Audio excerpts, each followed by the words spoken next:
All right, so I know many of you are here to share your perspective on cannabis ordinance.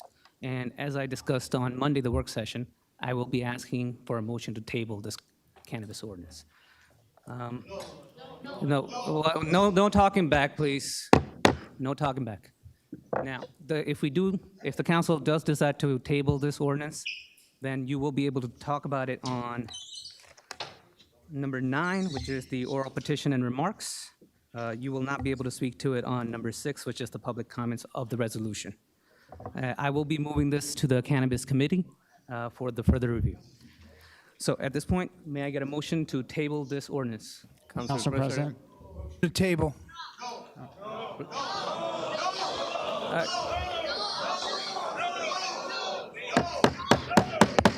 I need you guys to be quiet and pay attention. We have this motion, we have to vote on it. Thank you. A motion to table. Motion to table, Council President. Motion to table. Second. Motion to table.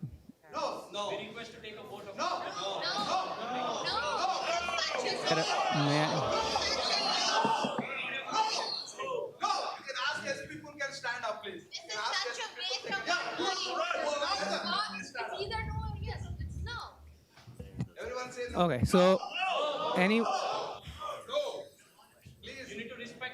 let's first get a roll call.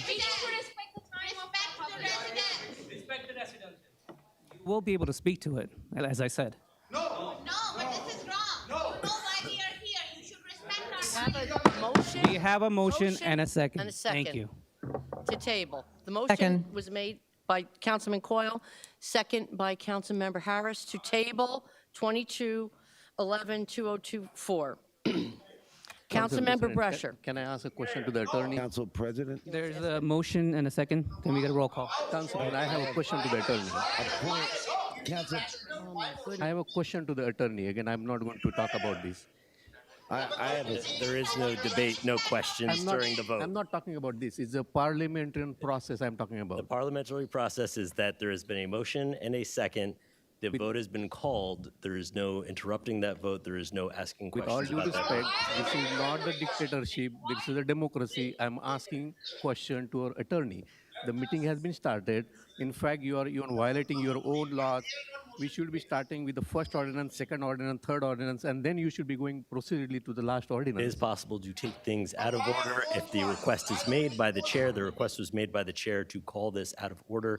That motion was made, seconded, and the vote has been called. Again, attorney, in order to make, guys, just Why big. on a table the first, second, and third? Why not motion on a table for the first, second, and third? And why directly just jumping on a fourth one at the beginning? And what's the rationale behind it? Take a roll call. Take a roll call. Why not first, second, Councilmember- and why only fourth? Councilmember Brescher. I had a question to the attorney, and as like there's a discussion whenever something comes up for a vote, and the table came up for a vote, and I have a question for the attorney on the table. Has nothing to do So with you're this calling a ordinance. point of order. Yeah, go ahead. What is your question? Fine. Okay, I have a question for you. If this body tables this motion, does this body have the ability to bring this back in one meeting and vote on it? Or does it have to come back? If it is unchanged, if it's changed, we know it has to come back. But if it is unchanged, could this come up and be put up for a vote in August when the public's away on vacation? It would have to be noticed. It could be brought back unchanged, but it would have to be noticed and reintroduced. Michael, you're not understanding my question. I understand what you're saying. You're saying, can That's it be incorrect. brought back unexpectedly? And the answer is no. I said, if we do not change anything, can this come back in August? Okay? So not how you answered it with if we do or if we don't. The question to you is, if we do not change this ordinance and we table it, can this be brought up so it's not noticed for 2 meetings, it's noticed for 1 meeting? So if you put it onto the table, Right. there would have to be a motion and a vote to take it off the table at some point in the future. If you're going to do that, then you need to provide adequate public notice and an opportunity to be heard on it. So you can't show up to a meeting randomly in August, let's say we're going to take this off the table and vote on it right now. You could make the motion to take it off the table for consideration at whatever date that you want to then set it for, but then you would again have to notice the public.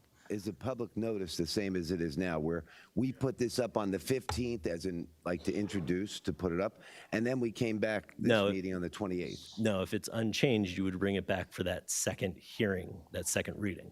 If it's unchanged. That was my point, and that is why I have to vote no to table, because I do not believe the intention is to change it or do that. I believe the intention At this is point, to Mr. come Brescher, back. you are out of order Thank with you. the discussion items. Council President, just real quick.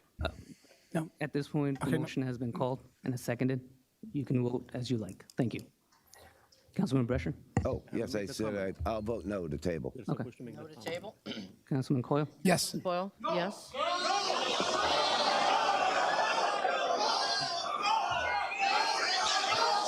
Okay. I will have to take a, If the audience cannot, this, the audience cannot control Listen. themselves, the room will have to be cleared. If the audience cannot control themselves, the room will have to be cleared. As you've been advised, you will have the opportunity to comment. Why it's on the table? Just to why? We are asking a question. Fundamental democracy. I guess we're just going to railroad the public. can we recess in the middle? Okay. Continue. Councilmember Harris. I'm not going to answer until this is controlled. I will not answer until this is controlled. Because they want to bring it back. Okay, I don't want to clear the room. Listen, I don't want to clear the room. I want to hear from everybody that's here. The whole point of this meeting is to listen to everybody that is here, and that's the whole point. The reason we are tabling, listen to me first, and then you guys can decide to yell. I understand. Listen to me first. The whole point of this is that there is some issues with this ordinance. And obviously, you guys have spoken. We don't want it. There are no issues. It's simple, yes or no. Yes or no. We are saying it's yes or no. I want to make sure that everyone understands. That even if this were to go to a point where it is voted on and it is voted no, that does not prevent a different ordinance from being introduced. It doesn't prevent a different set of proposals from being introduced. Okay? And then you will have the opportunity to speak on those as well. More double talk from the attorney now. So, you will have, listen, next time someone else speaks out of order, I will ask the police to remove that one person. If it continues, I will ask the room to clear. The whole point of it here,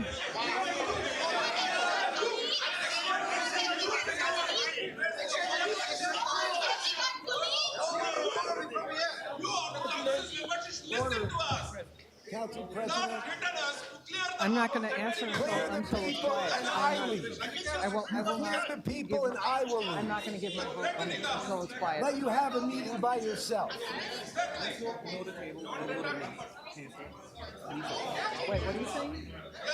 We want it right now. We want it this doesn't matter that way. If it's going to be unchanged, why do we need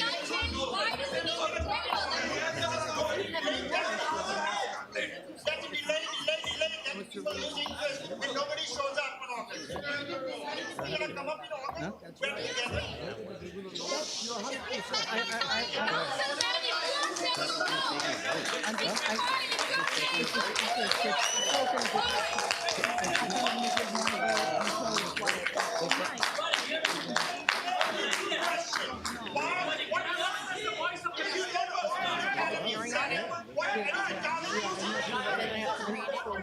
together. Because actually, that one. Yeah, I mean, not- Sorry, there, if we can listen. Restricted to the industrial If- zone now, and that's why 57% voted for it. That- Not because you No, want to change you can't it do- today. you can't do All right. Letting people in first. Officer, can we stop letting people in at this point?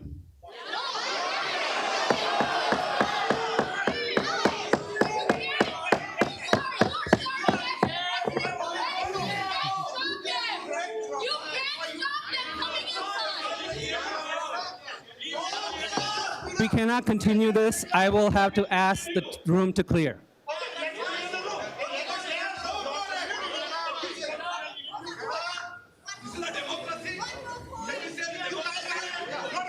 But you are on a very fine line of abusing and using. Hold on, one more point. No, Put it no, on no, the no, referendum no. in the ballot when you're going to be elected in December. Okay, we're not doing this. Officer, can we please clear the room? Thank you. Everybody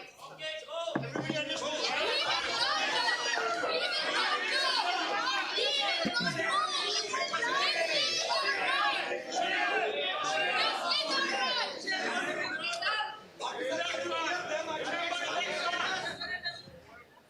We will not leave the room. Put it on the ballot. Council President, can I address the, Yes, go can I ahead. address? Wait, Council President. Ladies and gentlemen, thank you for coming. Councilman, If I could just- Councilman You Assad. can do that. We cannot do this because we are in the middle of a roll call. Yes. So unfortunately, we cannot do anything but take the roll call. Take the roll call. Unfortunately, without everyone being quiet, we cannot continue because Vice President will not vote on it. If we do not respect and everyone listen to the voting,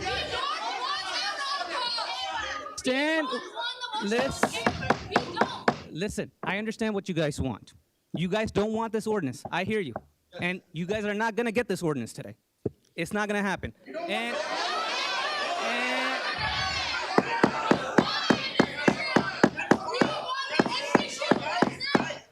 right.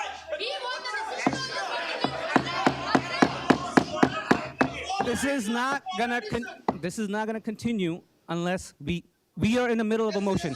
There is nothing we can do. Please do. I would love it. We just want to understand why no.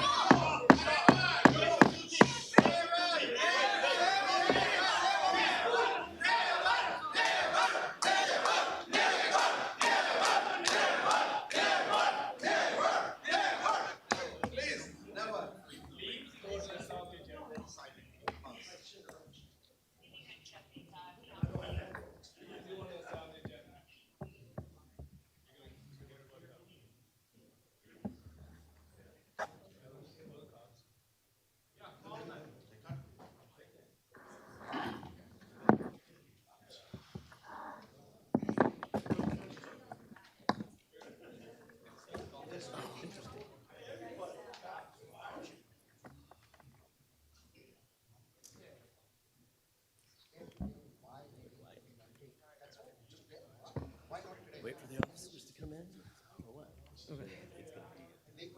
Like military is protecting our I'm country, sorry. sitting at the border. You guys are our military to protect our community. Don't bring this nonsense in our community. You are When they're quiet, we our can. I'm not gonna deal with it. As soon as they. You are public representative, not like, the cannabis representative. Please. We elected you guys. We elected every member here. Ma'am, wait. I understand you guys want to put it on table, but audacity is very high that you guys don't even want to mention why. Why? Why are we putting it on table? Why not? Basically, either you don't have an answer or you feel these people are not entitled to have an answer. We are opposed. Either or could be the scenario. But why not today? Just a rational. Just do it today. Get it over with. No. If not today, then when? August? That's too far. That's a delayed tactics. People lose interest when we delay You are multiple bringing times. in security to show us your power? It's just a simple why people are asking. Why not today?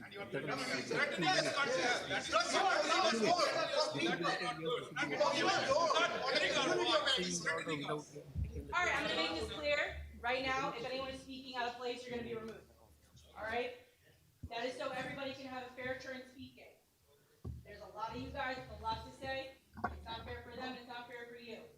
We're gonna have to clear out the back of the room too, because this is a fire hazard. All of you guys that are standing in the back are gonna have to go back outside the doors and listen from outside. All right? How many people understand? I just said whoever is standing in the back of the room right now is going to have to exit the room due to a fire hazard. Okay?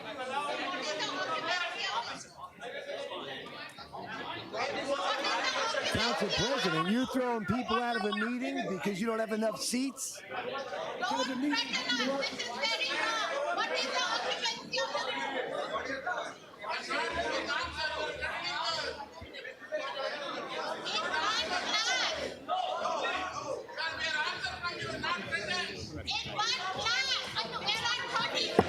Councilman Brasher, you have to please get back. You're in the middle of the road. So, Council President, there is a 350 people can stay in this room. 350 people. That's the capacity.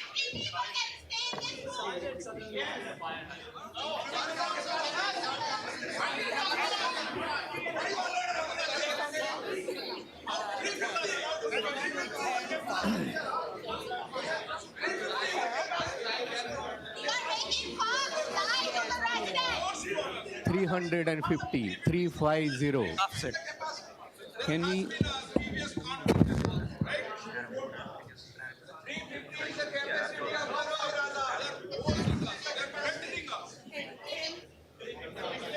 Like that one of them hit the light. You just hit the light when you go out there. One of them hit the light. Thank you. Normally they do 50 and 50. 350? 350 is for the room. She doesn't want.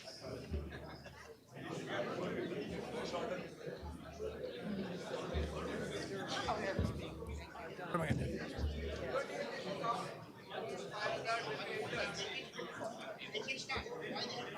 Show for my 20 years I've never.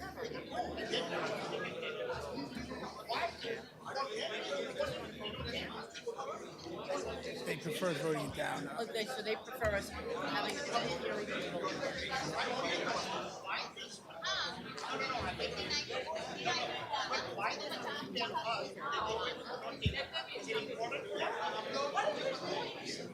Now this room is packed.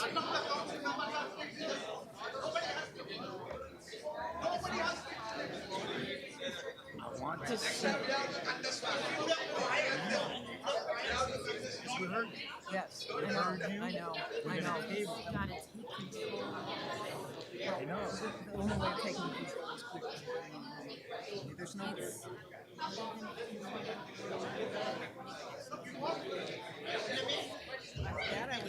That is what I would like to do. I like that idea. They don't know even the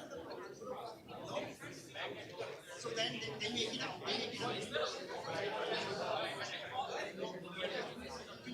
I feel the court is allowing 5,000 down and 200 a month in 2 years.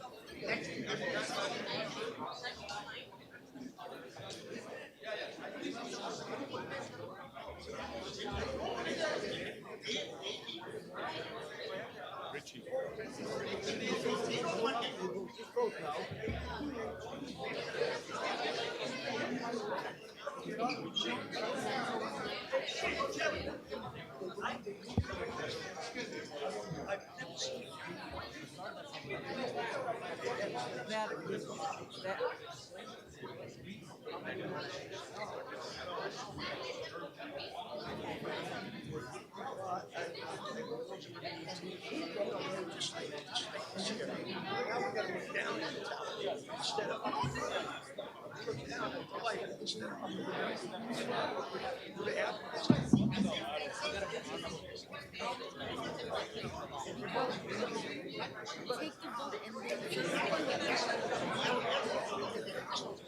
I would rather do it in the reverse order.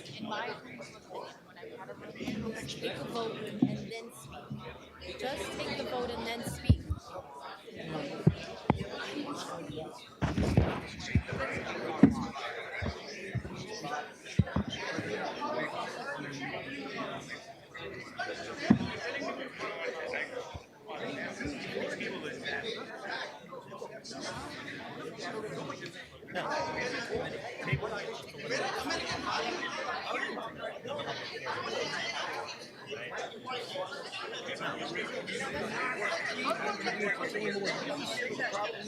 I understand, and I said very clearly to you, in order to do that, there needs to be a motion to take it off the table, and you have to set a date to bring it back. That's what I said to you, right? I'm sorry, what? So my question is, You're blocking my camera.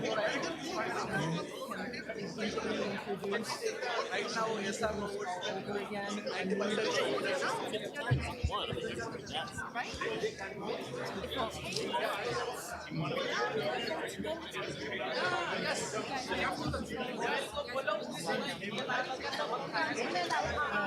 I'm okay with that. I'm okay with that. Yeah. I'm okay with that. Still set a committee. I'm okay with that.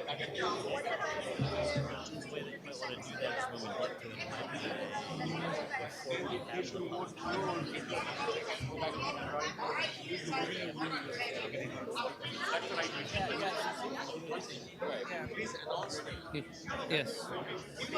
And let everyone sit down. Just make it, Mike, Mr. Farrar, just make an announcement, everyone just sit down and get everyone back on the table.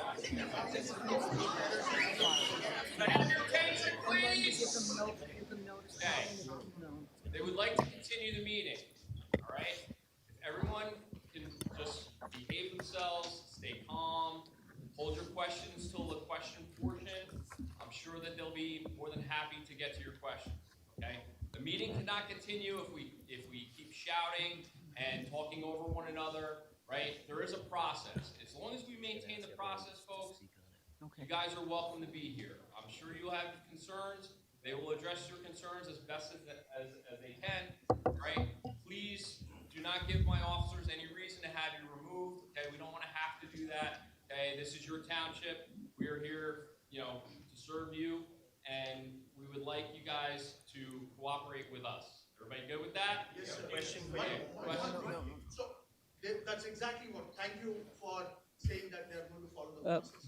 They were exactly- Council President, we should go in the recess before we do any of those things. We can't recess, we're in the middle of the motion. All right, we hear you. We're not gonna table it. If we get it, we still have to motion and we have to go through this. We don't have to table it, we can vote no, but we still have to finish this motion because once it starts, we cannot stop. We cannot even take a recess if we choose to. And that is why we haven't taken a recess, because we're in the middle of the motion. But the motion has to fail. Once the motion fails, then we can move forward with this. Even if we need to take a recess, we can take a recess. But the motion has to finish before we can continue anything, including a dialogue. I will allow the council members here to make a statement. So if you guys want to hear what they think, they will be allowed to do it. But we have to continue this motion because it's been motioned and seconded. That is the parliamentary procedure, and this is what the council is telling me over here. I cannot stop this even if I choose to, because once it's started, I cannot stop it. But we hear what you guys want, and the council members also hear what you guys want, and I believe they will vote in the favors that you're looking for, because we are here to serve you, as the officer said. Okay? So can we just please finish this motion, and then we will continue with what we are. This is a process. We have to follow the process. Unfortunately, legally, I'm not allowed to stop it even if I want to. All right? So, Council Vice President, may I have a vote? No. Councilmember Patil.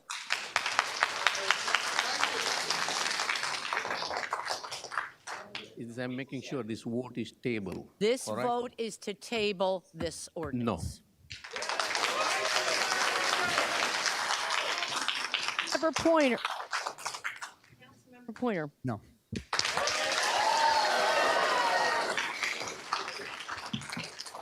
Member Shmuel. No.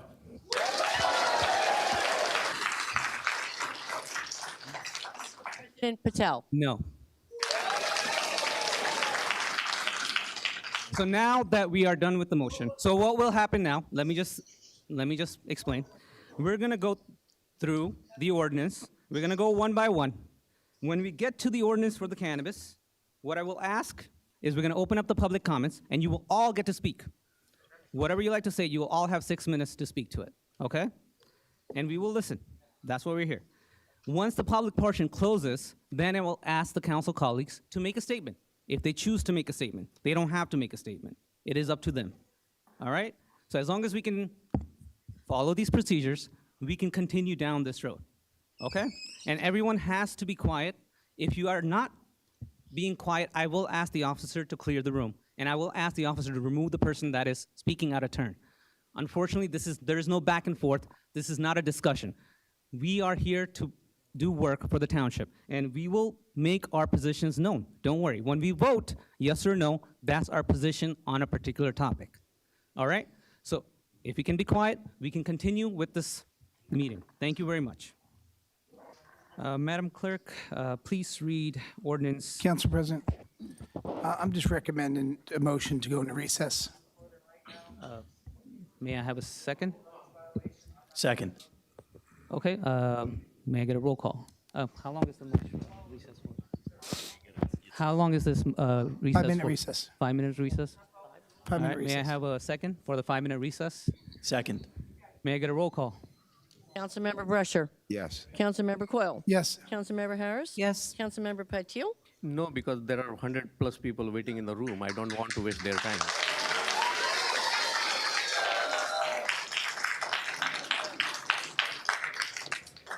Member Pointer. Yes. Councilmember Shmuel. Yes. Council President Patil. No. No. Okay. Fortunately, the recess passed, so we have to wait 5 minutes. So the meeting will be back in order in 5 minutes. Evan? I'll get you at a minute. All right. So, Madam Clerk, please read ordinance 2211. An ordinance amending Chapter 37 zoning requirements and land use regulations for cannabis business. Okay. And may I? Council President. All right, Councilman Coyle. Council President, I'm going to be voting no for this today. And I know those who are sitting here waiting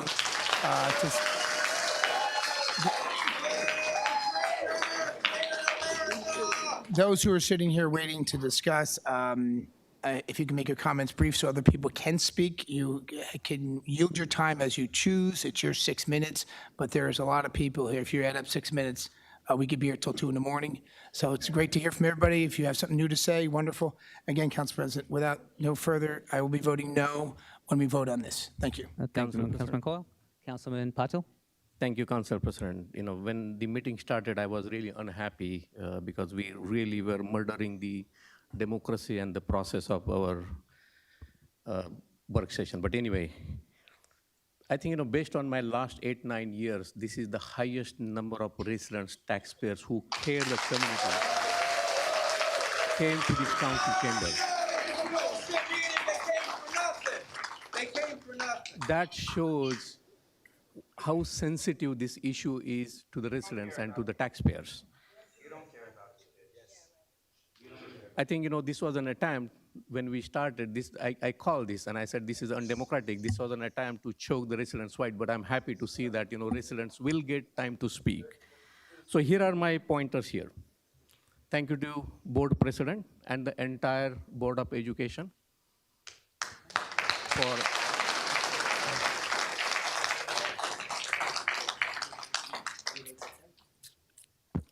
for passing the resolution and sending it to the council. So we are also equally serious about this issue.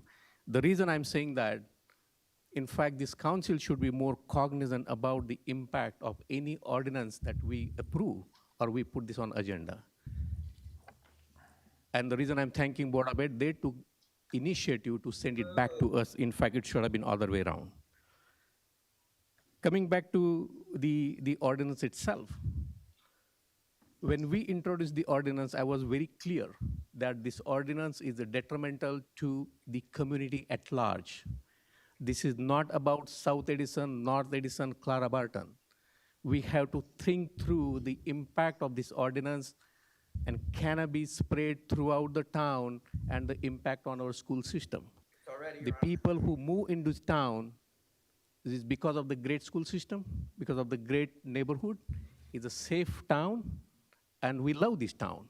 And this ordinance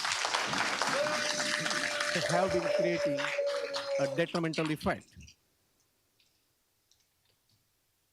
The last council meeting, I'm not mentioning the Monday's meeting, but the last one, all the council people gave their own, I would say, the speech or their comment why they are supporting this ordinance.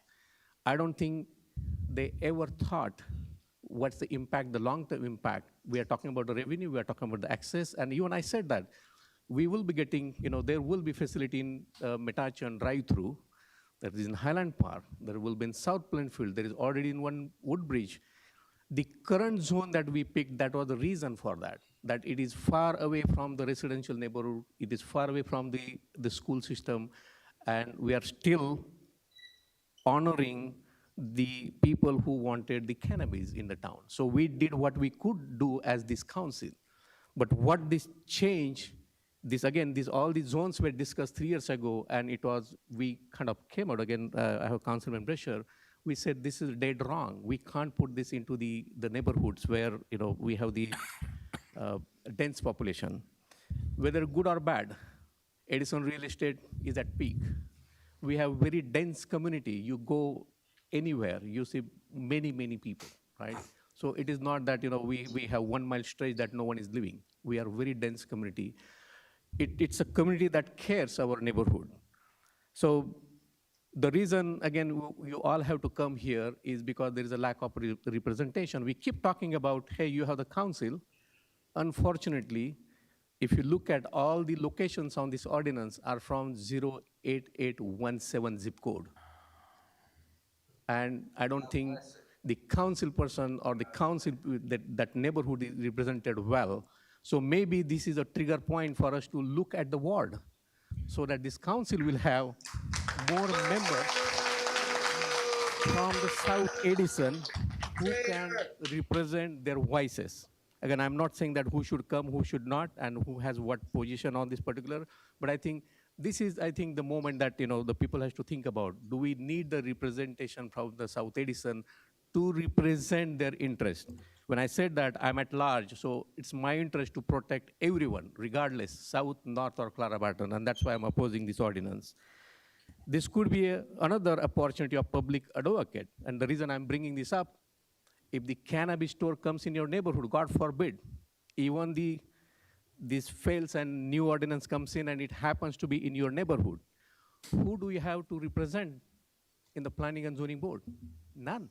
How many people from that particular neighborhood you will be able to bring into the council meeting, because the council won't be able to help. We'll do the football match here. We'll say this is zoning issue, this is planning issue, and all that circus will start. So this is all, again, this is protecting our interests regardless whether you live. And again, another public advocate, it's very important for this town. Unfortunately, it didn't go through last year, but this is the time for us to look at so that we can protect the interests of the taxpayer. I think, I covered, most of my points, and I will be voting definitely no to change of this ordinance.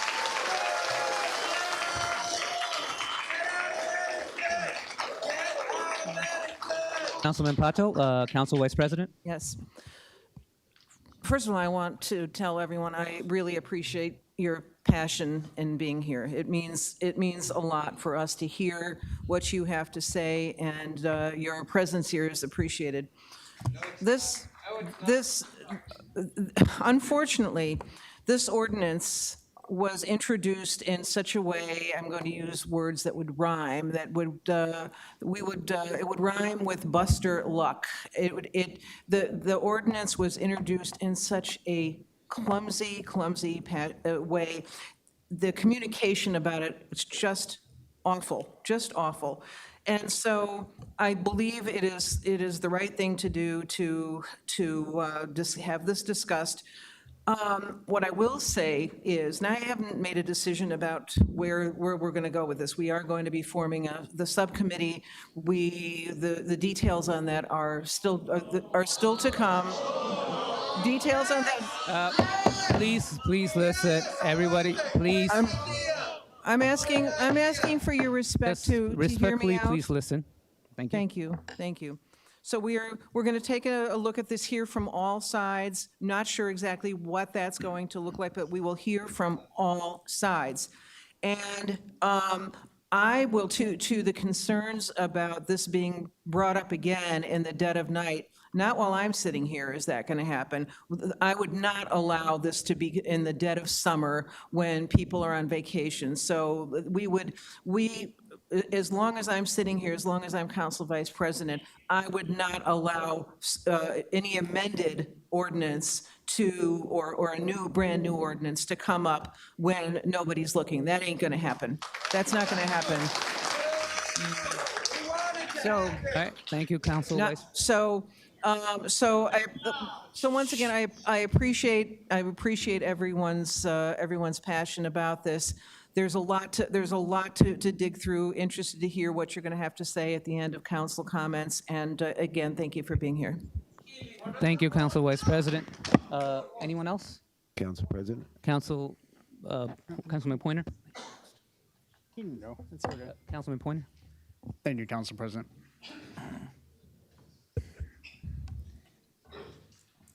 I'm aware of what my comments were 2 weeks ago during the introduction. Allow me to be frank. And I don't need to because I understand the backlash I'm about to get. I have a differing opinion in regards to the community effect that cannabis has versus many of you here and several on the dais. With that said, I am an elected official for the Township of Edison. I made a comment during my statement with the adopt an area thing where I stated the people that I talk to, they all want to do cleanups. They all want to adopt these areas. But that's the circle that I was in reference. I am hearing your feedback.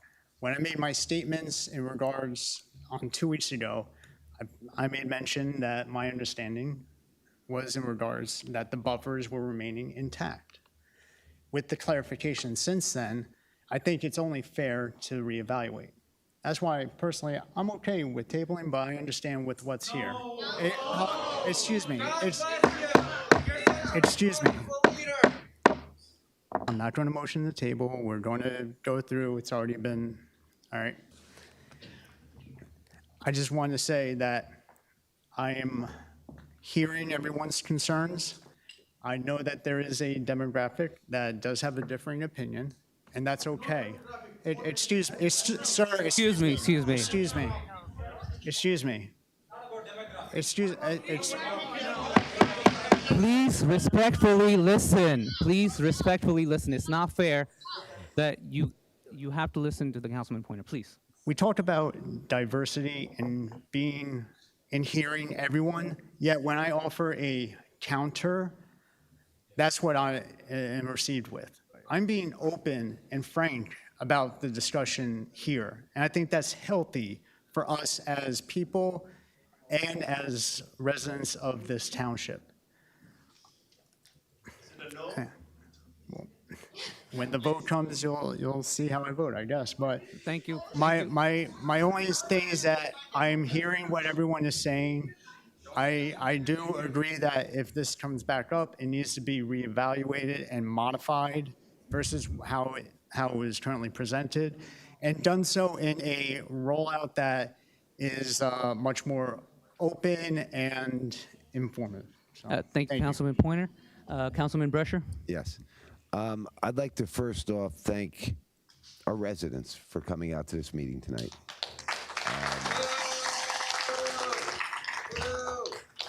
It's the residents here that matter. That's who we work for. This evening I heard that we need to do work for the township. I disagree. I believe that I was elected to do the work of the people. So irregardless of my personal beliefs in cannabis or pot, whatever you want to call it, I went through this the last time that it got approved and we put it into an industrial area. And it was because I spoke to hundreds of our residents. And hundreds of them did not want this in the neighborhoods, okay? There were 3 or 4. We might have one here tonight. But there were a couple, but a majority of the residents didn't want it. And that was one of the reasons why when this was first proposed to be put on the agenda, I voted no, I believe with Councilman Patil, because we went through this before. Now, with that being said, you know, this is all on the south side of Edison now, and it's not on the north side. But I will tell you this, I would fear that it's gonna, if we approve it on the south side, they're gonna move it to the north side. I mean, we all know what government does. And that's one of the reasons when everybody ever heard me talk about a ward system, that's why. You need representation from your area so that the people is what gets spoken up at this dais. Now, with that said, I'd like to, we've been given, and the public, I assume, have heard, that we're going to receive $500,000 a store, or whatever the number may be. I want the public to really think. I know, I'll put it this way, some of you out here I know have businesses. I know you personally. So I know you have businesses, but just think of this as a liquor store. If there was one liquor store in Middlesex County and they generated and gave the township $500,000, right? $500,000.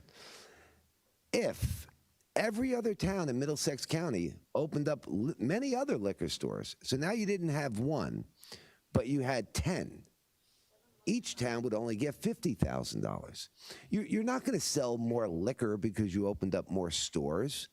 So the money that's quoted that Woodbridge is getting, Edison is never going to see. And at the end of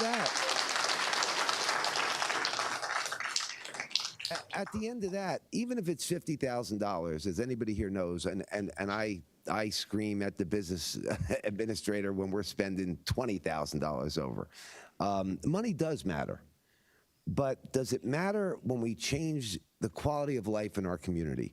Does it matter when you lose property values in your community? All those reasons, I'm voting no tonight.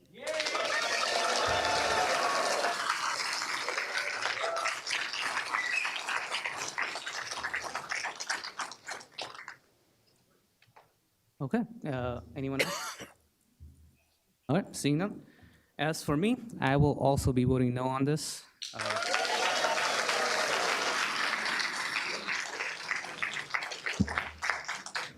For my reason, I felt that the language and the location need to be reevaluated. I hear the concerns. The residents have concerns with the dispensaries. They don't want cannabis in the school. They don't want cannabis around the neighborhood. I understand that. I think we can. Listen. Let me just finish my thought. I understand. You guys have a lot of strong opinion on this. I understand. But let me just finish my thoughts, and then we can continue this. You will all have your chance to speak. So I understand that you guys don't want dispensaries. I understand that concern. I am an Indian son. My dad doesn't even drink chai. To him, cannabis is a jailable offense, no matter what the 60% of the town says. So I understand that. I also understand it as a parent of 2 kids, that, you know, I wouldn't want my kids to be addicted to anything. I get that. But I'm also a practical person. I understand as a town, there needs to be money coming in. If we don't do dispensaries, that's fine, but we can still do other businesses in cannabis.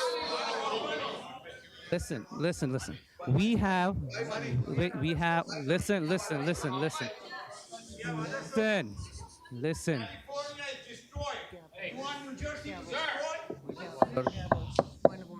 Point of order. Point of order, please. Send to the council president, please. All right. I don't want to demonize cannabis. I'm a healthcare professional. I understand cannabis can be used for pain pain meds, it can be used for anxiety, it could be used for increasing appetite for cancer patients. So if you're gonna say that any cannabis is bad, I don't agree with you. I do believe cannabis has a purpose, so we can do business in it. So it's just very unfair for you to say, hey, I'm gonna be insensitive to the person that's in pain. I would rather have them being addicted. Stop. These people support sex changes, but won't allow me to smoke marijuana in my town. If you They support sex changes in this room. Christo, please. Okay. Hold your outbursts. If they clap, I'm allowed to boo.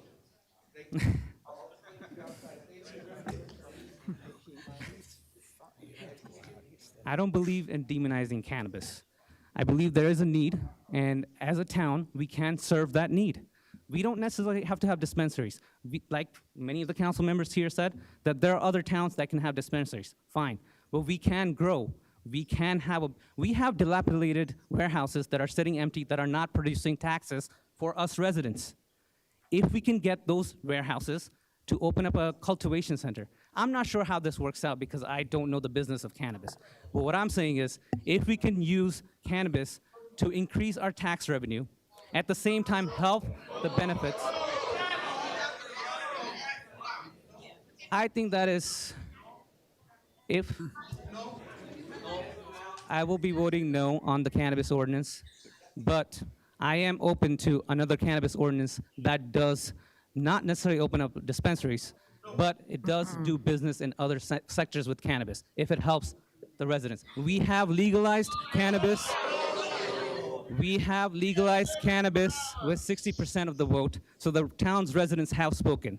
And I agree with the concerns, but I think there's a practical compromise that can be made here, and I think I'm open to that. Thank you. Council President?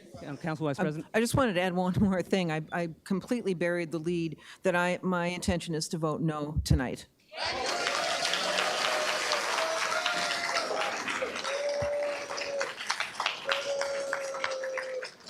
Council President? Council President, just point of order real quick. Go ahead. Quickly, just wanted, I'm not saying members of the council who said they're voting no. It's obvious they're still going to vote no. But so people know, more than a majority is voting no. So maybe the comments from the public will be limited, or they'll allow other people the courtesy to speak. You got a lot of people to speak, we want everybody to speak, just throwing it out there. This is not moving, it's gonna be voted down, so. All right. Council President? Council.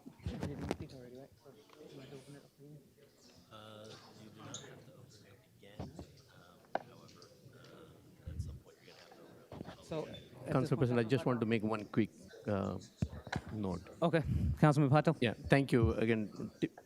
Thank you for considering me. I want to thank the people who did the petition, 5,000 plus. It's a awareness. Again, I want to thank you. Thank you. All right. At this point, we'll be opening it up to the public comments. Thank you. Come on up, Bureau. Oh, sorry. We have a list. Bureau's number 1, anyways. We're good. Sorry, so this is under oral petitions remarks, so you can come on up, it's fine. Okay. Biral Patel, 11 Stanley Place, and I'm here in my personal capacity. So, Council President, when this ordinance was brought up, it was about adding locations. Not many people said that no cannabis. People understand that it was voted upon before 2 years or 3 years. It was about adding locations near to the residential areas, and that's what people were opposed to. When council decided to bring this ordinance, they did not seek stakeholder input. When you have a party at your home, outside, in your neighborhood, you check with your neighbors. You go to the police department. You close your road. You have to close your road block. You have to get certain permissions. What you did not check with the residents, the people of the town who voted for you.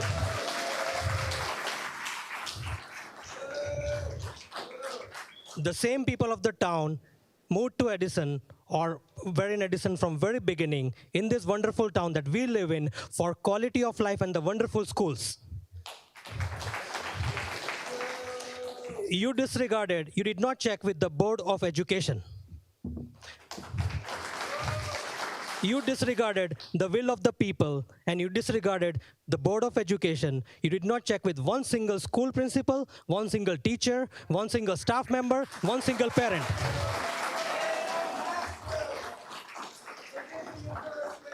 There are so many Democratic and Republican committee members. They are both being told that you guys are eyes and ears of the community. Not one was consulted.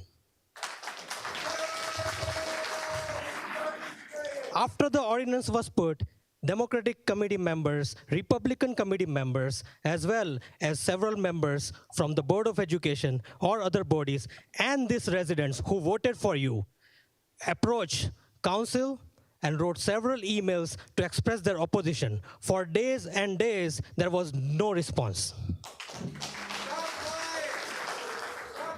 Finally, on Sunday, a response from you came to several residents in email. I still did not get your response by email, by the way, in my email. I don't have it. I checked my spam folder today. I did not have it. That's okay. That's fine. Many people posted it on WhatsApp and Facebook, so I get it. But yesterday, Board of Education voted to send to council that we are opposing this ordinance.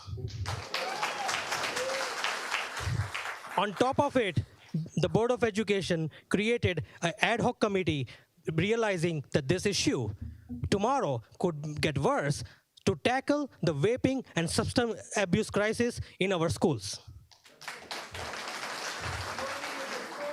That is exactly called as seeking stakeholder input. Involve everyone. Involve the people who voted for you. Involve everyone. Everyone is your family. Involve everyone. About the committee, I see it's yourself, Councilman Poyner, and someone else, right? Councilman Brescher and Councilman Patil has stayed with the residents and fought for this ordinance for 2 weeks, and they were not part of the committee. That's totally unacceptable.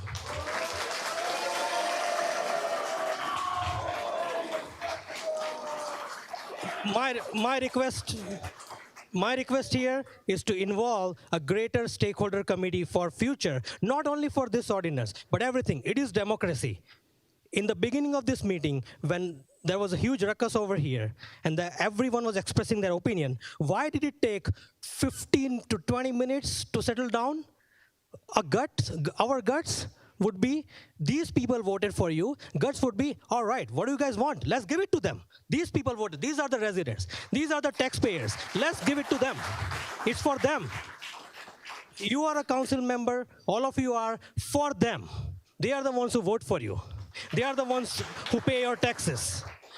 They are the ones who send the wonderful talent and wonderful kids to the Edison public schools, which raises our property values. Right?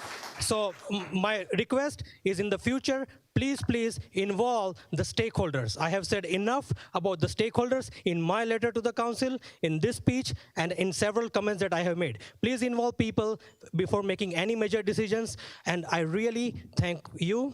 Thank you, Mr. Brescher. Thank you, Mr. Coyle.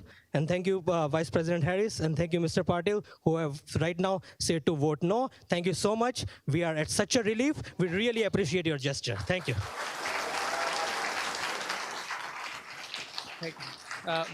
Jerry, and the other person behind you. Me or somebody It's fine. else? Okay, because you're not going through the list because I signed it No, up. this is just for the Okay. at the end. Yeah, Jerry Shea Edison. Thank you, Council President, for allowing all the people to come in. This is People's Hall, so we need them to be here to speak their opinions. So, Margot, and thank you for voting no. You were the school board member. We worked together. When you are considering this ordinance, please wear the school board hat on when you consider that. Mr. Pointer, I know your opinions, but you're here to support the people. I don't care what you think. You want to do what the peoples want.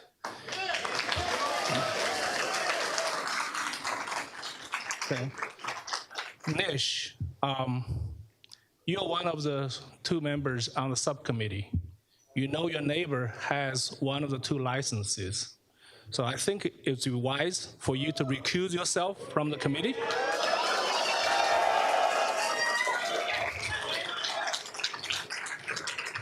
for perceived conflict of interest. I use the word perceived. Okay? Do the right thing, recuse yourself, all right? And I just found out from the social media that when the ordinance was introduced, it was blank, because the actual location was blank until, 24, 48 hours before the meeting. So I just go back to Bureau's point. You need stakeholders' feedback. We knew when the first ordinance was passed, there was a lot of discussions and stuff. Why this one was pushed in the last minute? It's just really not the right thing to do. So we have, in the township, we have a liaison committee with the school board, right? So when we move forward with this, I hope that's a discussion, that's a point, the topic you discuss with the school board, get their input before you move forward with this. And also, if it's possible, include some of the school board members or the other stakeholders in this committee. Not because just you guys, you need feedback from the other people. Obviously, you guys didn't do a good job. That's why all these people are here to express their concerns. So please, next time, get the feedback from the stakeholders. That's a keyword Bureau used. Stakeholder. You guys work for them. You guys are paid by them. Every one of you guys are getting paid because these guys here.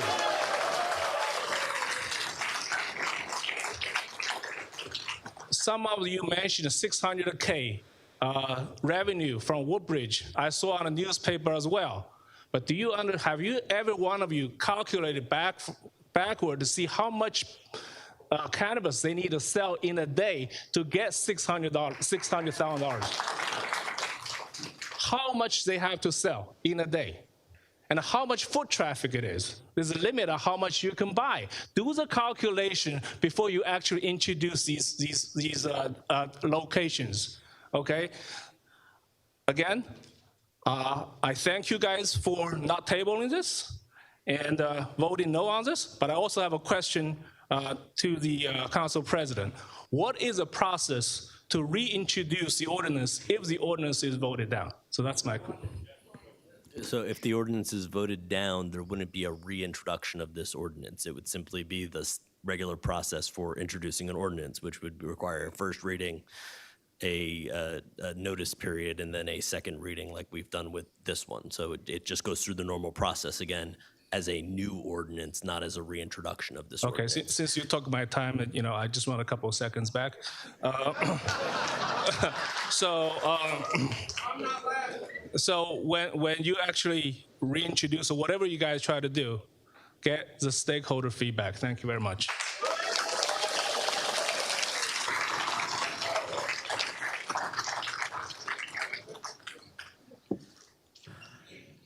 My name is Ray Bavino. I've done in Middlesex County a lot of years working with young people, and I put 25 years in working prison ministry in the Middlesex County Workhouse. So I've seen some things. And it's very encouraging to see everybody here taking the stand they are. I'm in agreement with them. And I just want to say, just recently, I just sent a friend some THC, which is a derivative of cannabis, because he's dealing with cancer, and it will help him. So I understand the medical benefits, but you don't have to open up a dispensary in your town for people to get the medical help. And as far as the aspect of money is concerned, let me just say this. I'm going to be very blunt and strong. This is a big problem all throughout the country when politicians get in these positions and they want to raise money. Okay, raising money by drugs, not good. Raising money by prostitution, not good. When you take in money and it's throwing somebody else under the bus and hurting people down the road, especially our young people, you are prostituting yourself. That's a prostitution. We are in a crisis in this country. We've got a border that drugs is pouring in, and who knows how many terrorists. And town after town and city after city are fighting Marxist progressivism, and where they want to keep legalizing drugs, legalizing the things that are hurting people's lives. So I think as a town council, rather than, well, how can we pass this or how can we make this happen? We need to figure out ways of how to clean up Edison so it's cleaner than any other town in the area. Now, let me say that. What good is cannabis going to do? It's going to do a lot of bad. What about the young people? I see this as an attack on the young people because what these people said is here is true. As soon as you open up a dispensary, people go in there and buy it. What are they going to do with what they buy? They're going to buy a bunch of marijuana. Then they go where the kids are hanging out. Hey, look what I got. Listen, I had nephews that he wanted to make a business selling trees, he said. It was a big thing in Buffalo. And there's such a big drug problem there and so many other places. It starts many times with pot. That's what happens. It's going to affect the young people. So I never knew a young person that started smoking pot and his parents came to me and said, wow, since Johnny's been smoking pot, he's so much more obedient to me. Or how many people do you know that, wow, since I'm smoking pot, I'm a better driver? I have a friend that he told me, he says, you know, when I was young, I smoked so much pot. I says, well, you like it then, right? He says, no, I quit. I says, well, why did you quit? He says, we had such great ideas. I says, and? He said, well, we were too lazy to do anything. We just wanted to sit around and get high. It isn't any reason why years ago they used to call pot dope. Because people that smoke a lot of it, they do get dopey and lazy and munchy. I want to get the munchies. We don't need that. We need to find things that help our young people pull up, because if we don't, we're going to lose our country.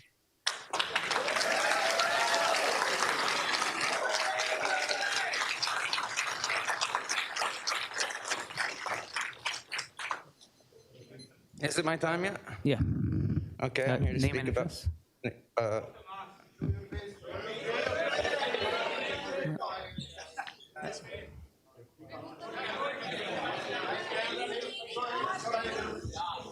I feel unsafe, Council President. I feel unsafe. Can you please keep order? Point of order.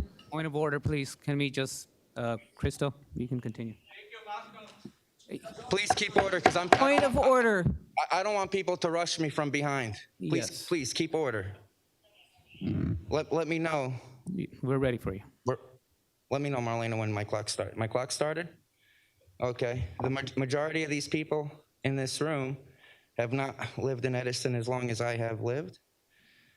I don't think that is true, Jerry. The majority of them are not lifelong residents. It does look like some of them came last week or maybe last year or 3 years ago. Nick Fagan admitted. I was here in Edison for 3 years. He publicly came up here and admitted this. So I don't like how people can come here last week. This is a minority.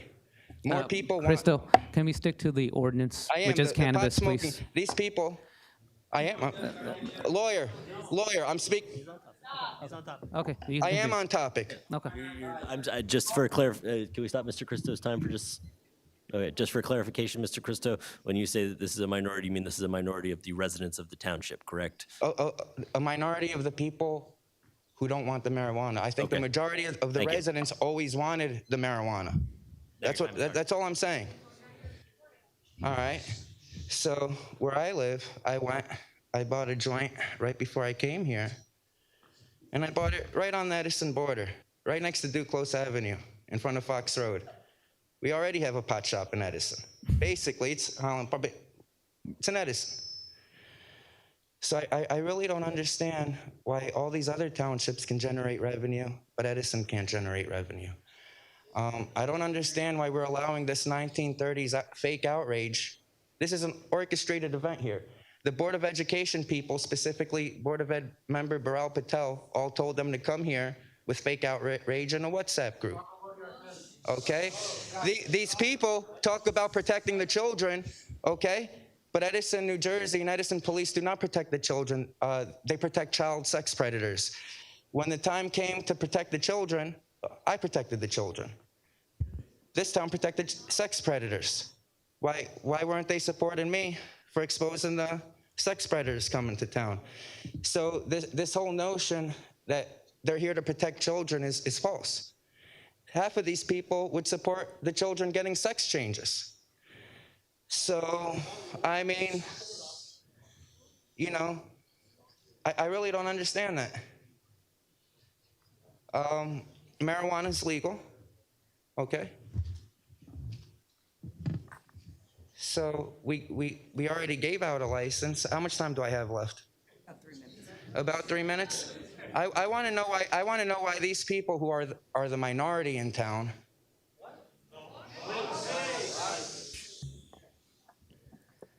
A majority of the town wants cannabis stores. This is a minority of the people who don't want it. So because 100 people don't want it, we're going to make the 99,000 suffer? That doesn't make any sense to me. That's certainly not democracy. They're talking about democracy. That's not democracy. That's mob rule. And these people think they can come in here, scream, yell, 2C violation. They disrupted a public meeting today. You never called them out of order. You never had them thrown out. And so that's why I came here. I'm so disgusted by it. I'm so disgusted at their behavior, the way they're not allowing you to conduct your meeting. I'm an Edison resident. I want this meeting to go smoothly. You understand? I get removed for doing lawful activity. Point of order. Please maintain to the ordinance. I will. Thank you. I'll go back to the ordinance. So how much time do I have left, Marlena? If these people do not like cannabis stores in Edison, I suggest they can hop on a bus, they can hop on a plane, and they can move to another state. You understand? But here in the state of New Jersey, we legalize cannabis.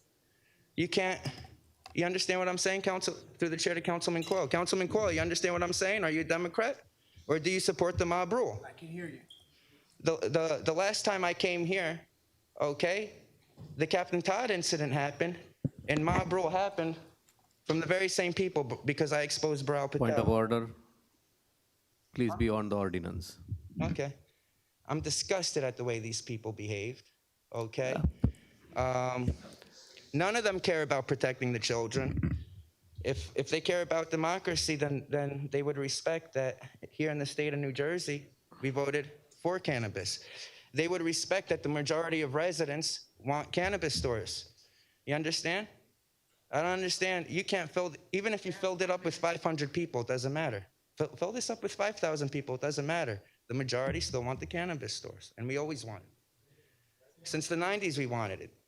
Like I said, maybe not even 75% of this room was not here. A lot of us have been waiting. We've been fighting for the cannabis stores in Edison. I'm disgusted that we have people coming here from last week telling us what we can do in our own damn town. All right? I'm very disgusted by that.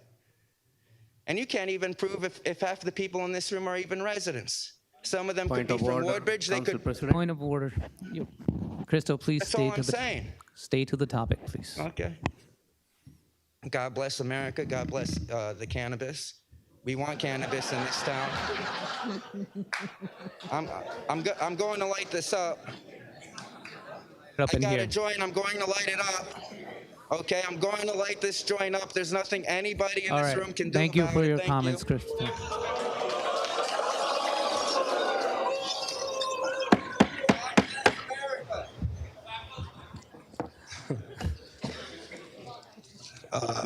Anthony Deamron, 25 Wiley.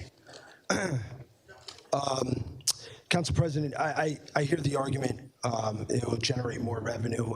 First of all, I like to know what makes anybody think that money will be spent more virtuously than the money that we already give you through our taxes.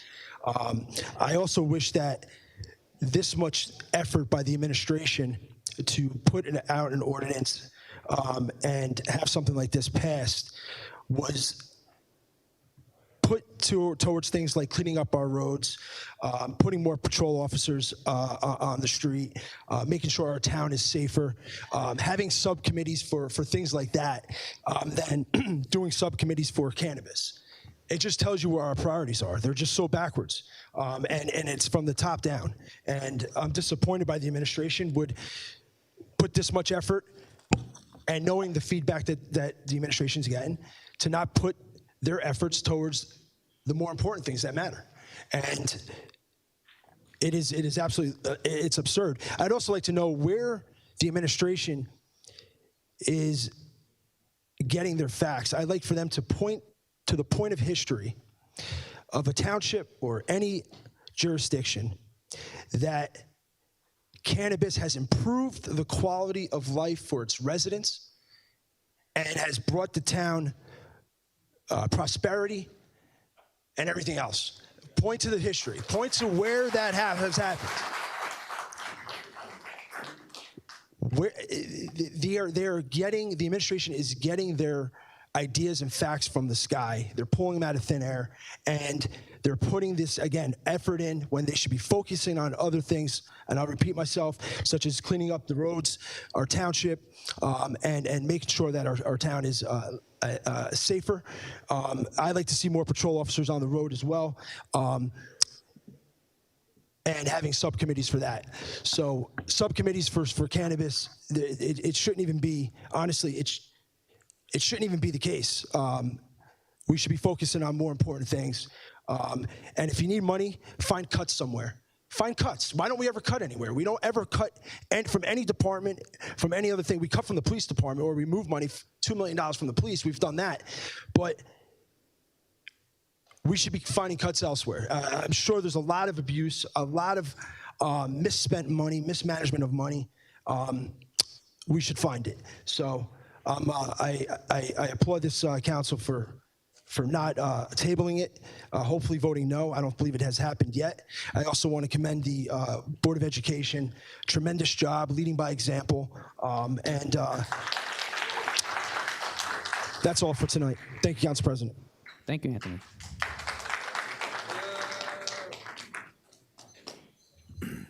Council President, just a point of order. This is not a line to speak. Anybody can raise their hand to speak. It's your choice who you pick to speak. Yes, that's Just want to make sure we're not forming a line. Anybody can raise their hand to speak. Okay. The council president can choose. So if you're not in line, that doesn't matter. You can speak. Council President and council members, thank you very much. This is democracy, so we respect all sides of the point of view, but the people here really respect for passing the vote as no. Thank you very much for listening to the people. That's the first thing. And the second thing is the residents started a grassroots movement, and they wanted to spread the awareness about the ordinance, and they started a petition. The petition is, it's a formal written request, respectfully signed by more than 5,000 people. Thank you very much to the grassroots campaign. And I just wanted to commend the efforts of two residents as well, Nisha Sabant and Akhil Malhotra, to be recognized because they tirelessly spread the word about the ordinance and educated regarding the petition. Through the chair, to Madam Clerk, please have the petition enter into the record and request to distribute to all the council members. We had to stay till the end and talk about this, but then I wanted to talk about this right now because we are parents, we want to go back home, we have kids, and we have, So dinner to have. can we stay to the topic Yeah. of the cannabis, please? Yeah, Thank and the second thing is, this is a question from the residents.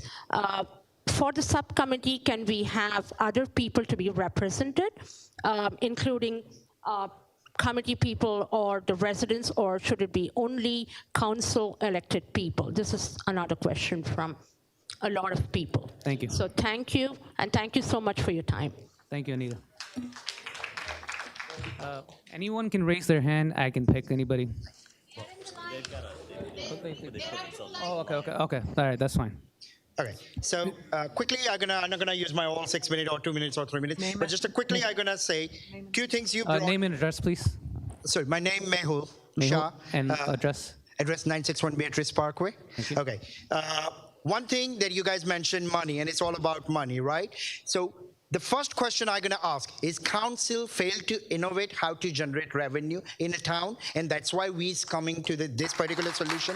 Because, wait, I'll give you a perfect example. Bergen County, Paramus. 2019, highest collected sales tax in entire United States of America, $6 billion. And they are not even in a junction of many major arteries of the New Jersey. We are 287, GSP, Turnpike, and all other road we are connecting, and we still fail to generate the revenue. And that's why we're talking about this small, petty amount of dollars. We should be thinking higher. How can we generate revenue that is sustainable over the years for the future generation? Not just create the revenue now and let's make sure that this mess is there and then a future generation will solve. Now we talk about the cost. Yes, you're gonna generate the revenue by cannabis, but think about that. Like other gentlemen mentioned, that cannabis will come out of the store and goes to the kids. Now, how much police force you going to put it in place to manage those kind of incidents that underage kids are consuming or selling or buying cannabis? That's a pressure on already pressured our police force. Third thing, I think Mr. John, councilman, he's not here. He mentioned it's all about the demographic and everything we talk about. Now, in Bergen County, same example, how many times the blue law has been the ordinance came to repeal that blue law, but the democratic way, the town decided not to repeal those laws. So why we don't have that option to repeal, that we don't want cannabis in our town? If we want democratic, go democratic. This is the same example from the county that is just in New Jersey North, and they're generating revenue, but we not. We have a better vantage point than them. We have a better community. Literacy rate is higher than Bergen County. Household income is in parallel with the Bergen County. Property tax higher than Bergen County and Paramus area, and we still don't have that opportunity to oppose or to have a voice. Or the most important, our town or our council or our town administration is failed to innovate that how can we generate revenue different way than this small way. 6 billion, guys, think 6 billion without having many junction point in a city. Only GSP, Route 17 and Route 4. We have a Turnpike, we have a GSP, we have a 287, we have 440. We are near to Staten Island and New York City. We are near to the major airport and everything, and we still can't generate the revenue. That's why we have to go to cannabis. That's my question on it. Okay. Thank you. Council President, point of order. Point of order. The format has always been people raise their hand. I'm just speaking for those who are sitting down who got here first. That's fine. They got here first. They sitting formed a down, line. I'm okay and with that. we never formed a line before, ever. So those who are sitting down deserve to speak as well. It's always been, there's no list, man. There's no list. I have the floor, Council President. Okay. We've always had people raise their hand. Those who are sitting got here first. How you would like Okay. to Got here handle this first. Thank you, have to Councilman. be considered for those who can't stand, who may have a problem with their knees, may have a problem with sitting. They have to speak. It's only fair. You guys came a little later. You're not sitting down. It's only fair. They waited. Okay. It's by raise of hand. Thank you, Councilman Coyle. The lawyer, the legal counsel has a just for a point clarification. of clarification. I heard it a number of times on Monday night. Just heard it again. This issue of repealing the cannabis ordinance entirely. It's not permitted by state statute. Okay, so that if anyone else has that question, if anyone else has that on their mind, the state statute, once cannabis is approved in a town, that cannot be repealed for 5 years. So right now, that is not even an option. It is prohibited by the state statute to do so, okay? Just so that everyone's aware of, so no one has to ask that question, so no one's misinformed. All right. Name and address, please. Yes, Deepak Malhotra, 11 Wright Street, Edison, New Jersey. Are you recognized? So you just said that, sir, it's coming from the top, and it's so despicable that paying so much taxes, income tax, real estate taxes, you're still lacking money, and then you going to cannabis, just giving that argument that we need money, why we are losing revenue, and Woodbridge is collecting taxes on the cannabis. You are being elected by these all gentlemen to keep our streets safe, to keep our community safer, not to destroy our society and just spreading the cannabis stores, more stores just for the revenue. We have already highest real estate taxes, and you're still lacking money just because this is just, you have to look for how to run the town. It's very, very despicable point that we all have to come here and request you not to have that cannabis store more open. Thank you. Thank you.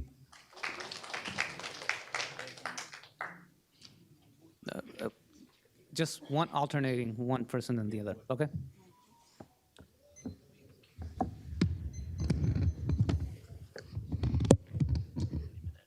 Name and address, please. Kemi Money, 79 6th Street, Edison. I'm here because of two things. The first one is about the cannabis, and we were making a little bit of progress until the lawyer talked. So what is going to happen is that it's possible that tonight this may go off. When you people stop coming, it will simply come back and it may be voted upon and it may pass.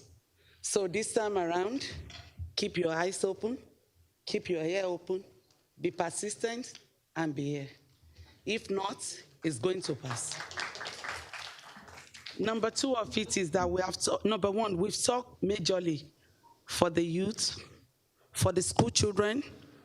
We've put out what the principals are going through, the police and everybody. We've given everybody an opportunity to know what is going on in the real world. Because sometimes when we sit in the position of authority, we don't actually know what is going on in the streets. So is as much as you cramp a lot of things upon the residents, this is part of the major problems. The pot is good, we can see it. Those products that we cannot see is what we parents are afraid of. So tonight you may say no, but the way it usually works is that we keep quiet about it, the crowd go, it comes back, it passes. So keep an eye out. Number two of it, I have this opportunity. I want to talk about Clara Barton. It's a tiny community. Not now. Point of order. You cannot talk about Clara Barton.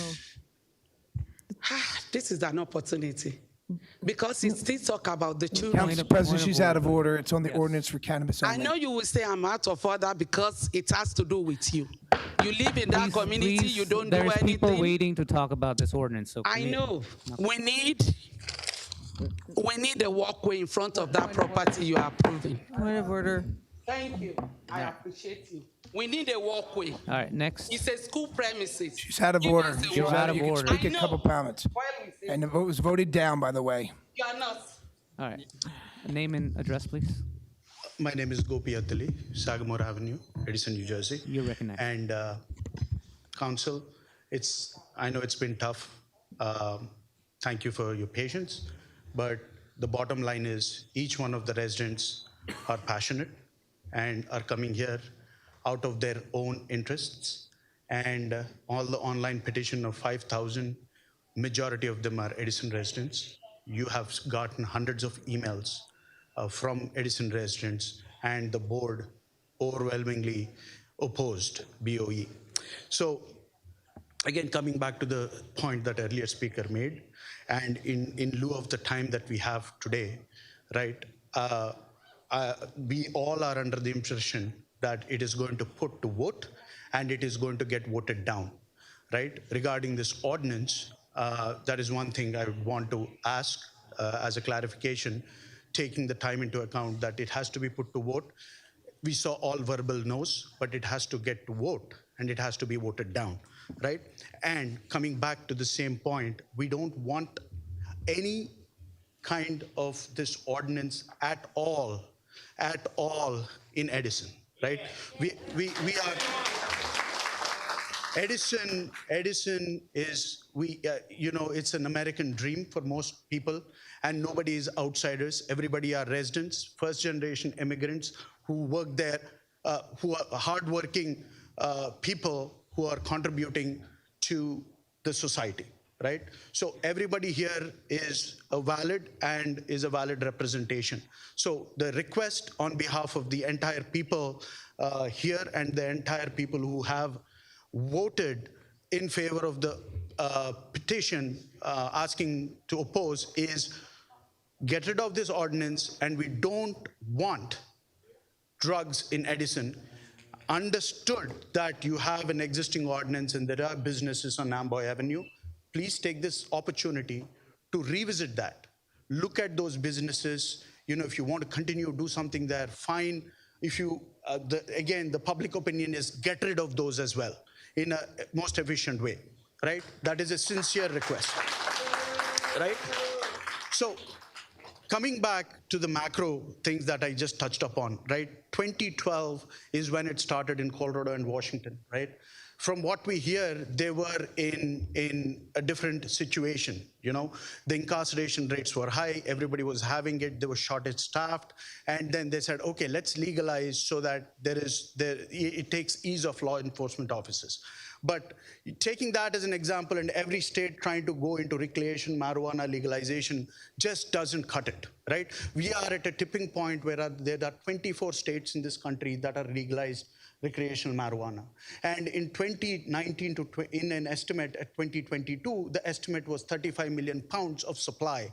It's proven, it's on record in print. That was at 2025, was 35 million pounds.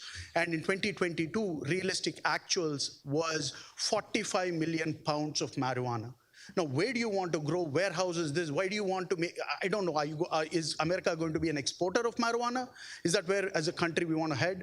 It's something that, you know, the council should think about also on a macro scale while you do that, right? And the rationale, so there are 400 towns in New Jersey that have opted out.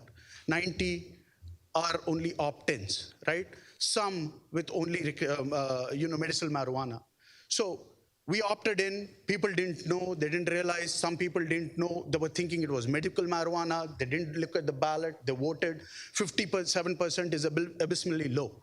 So all these factors is something that you need to keep into mind. And I've heard arguments that generating revenue from cannabis sales to fight substance abuse. That is the most absurd argument that I've heard from anybody, right? I'm serious.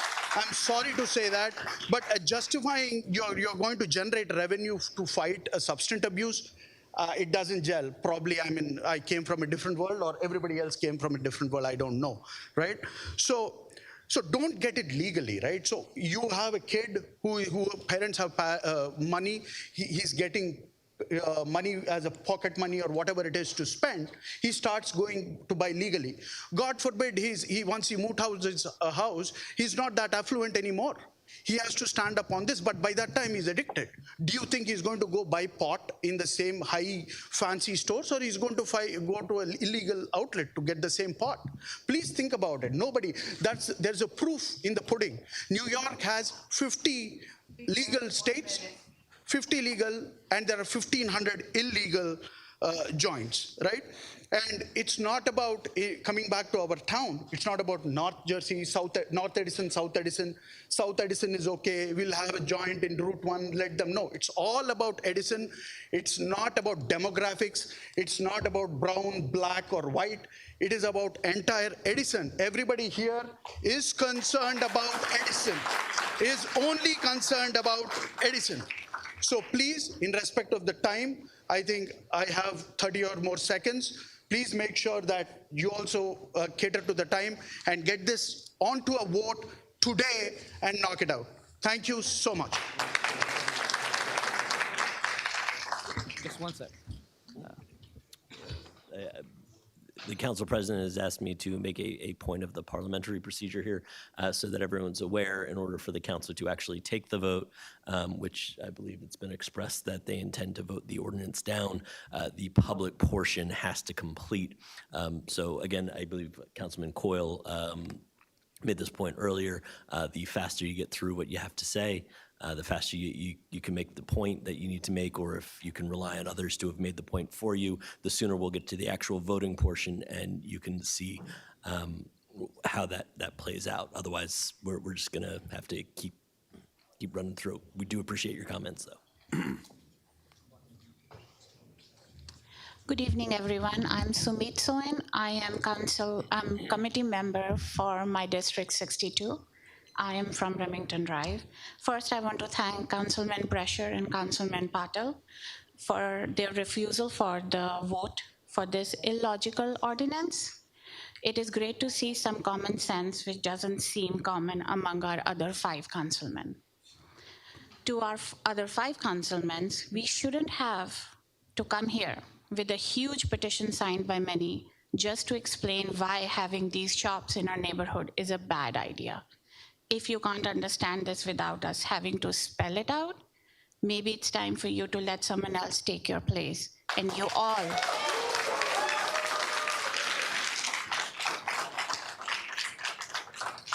all 5 should step down today. I request you.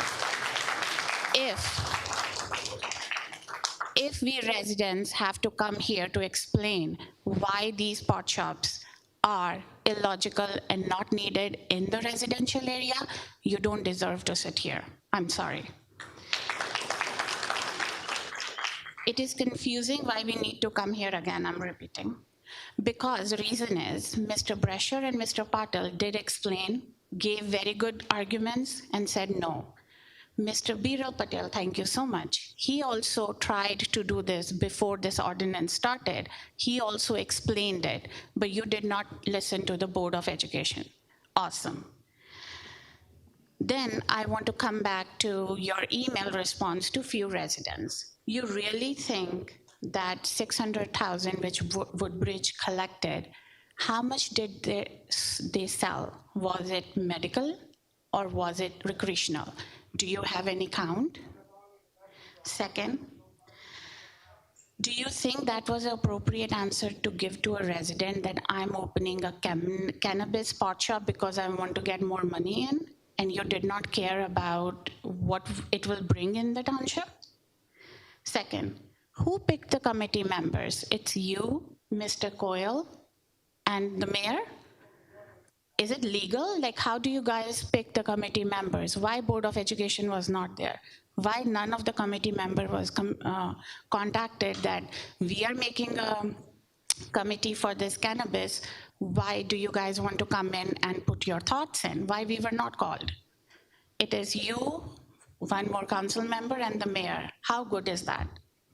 Third, cannabis is regulated by New Jersey by voting, which was done in past, right? It was voted not for residential area. It was voted to legalize cannabis in New Jersey, not to open this in the residential area. Just I'm making your reply clear. And finally, I want to say, just like I said before, like the military is protecting our country, you 7 are protecting our community. You all should do your job well, else you can step down. My last, as you said that you will bring the ordinance again, right? I would want to ask the residents if they agree with me or not. Every time this illogical ordinances will come, each and every resident who's coming here for the meeting should be paid. They should get, because they are wasting their time here. I came, I had to take care of everything at home. I have kids, I have to get them to school tomorrow. You guys should pay us for coming here because this is waste of our time. Next time, if you are bringing this illogical ordinance, think before, because next time you will need an auditorium. Thank you.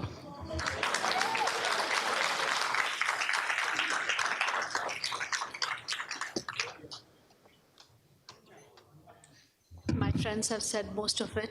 Name and address, please. Himani Sethi, I'm from 56 Dolores Drive. You're recognized. I am not going to repeat what my friends have already said earlier. My only couple of questions and also clarifications. You mentioned about legalizing marijuana. It was more, people voted mainly for medical marijuana to be legalized. Opening up the new cannabis plantations, as you mentioned, in the warehouses, what do you think is going to happen? Are we trying to convert into smell like Atlantic City? Please go there and visit how good that city smells. We right now smell very well. Please do not even go in that direction. And before you try to bring in any of those kinds of warehouses, plantations, and all of that, please consult the residents around. It's a very thickly, densely populated area. So please. Second, medical marijuana, oh, sorry, not medical marijuana, marijuana pot or any kind of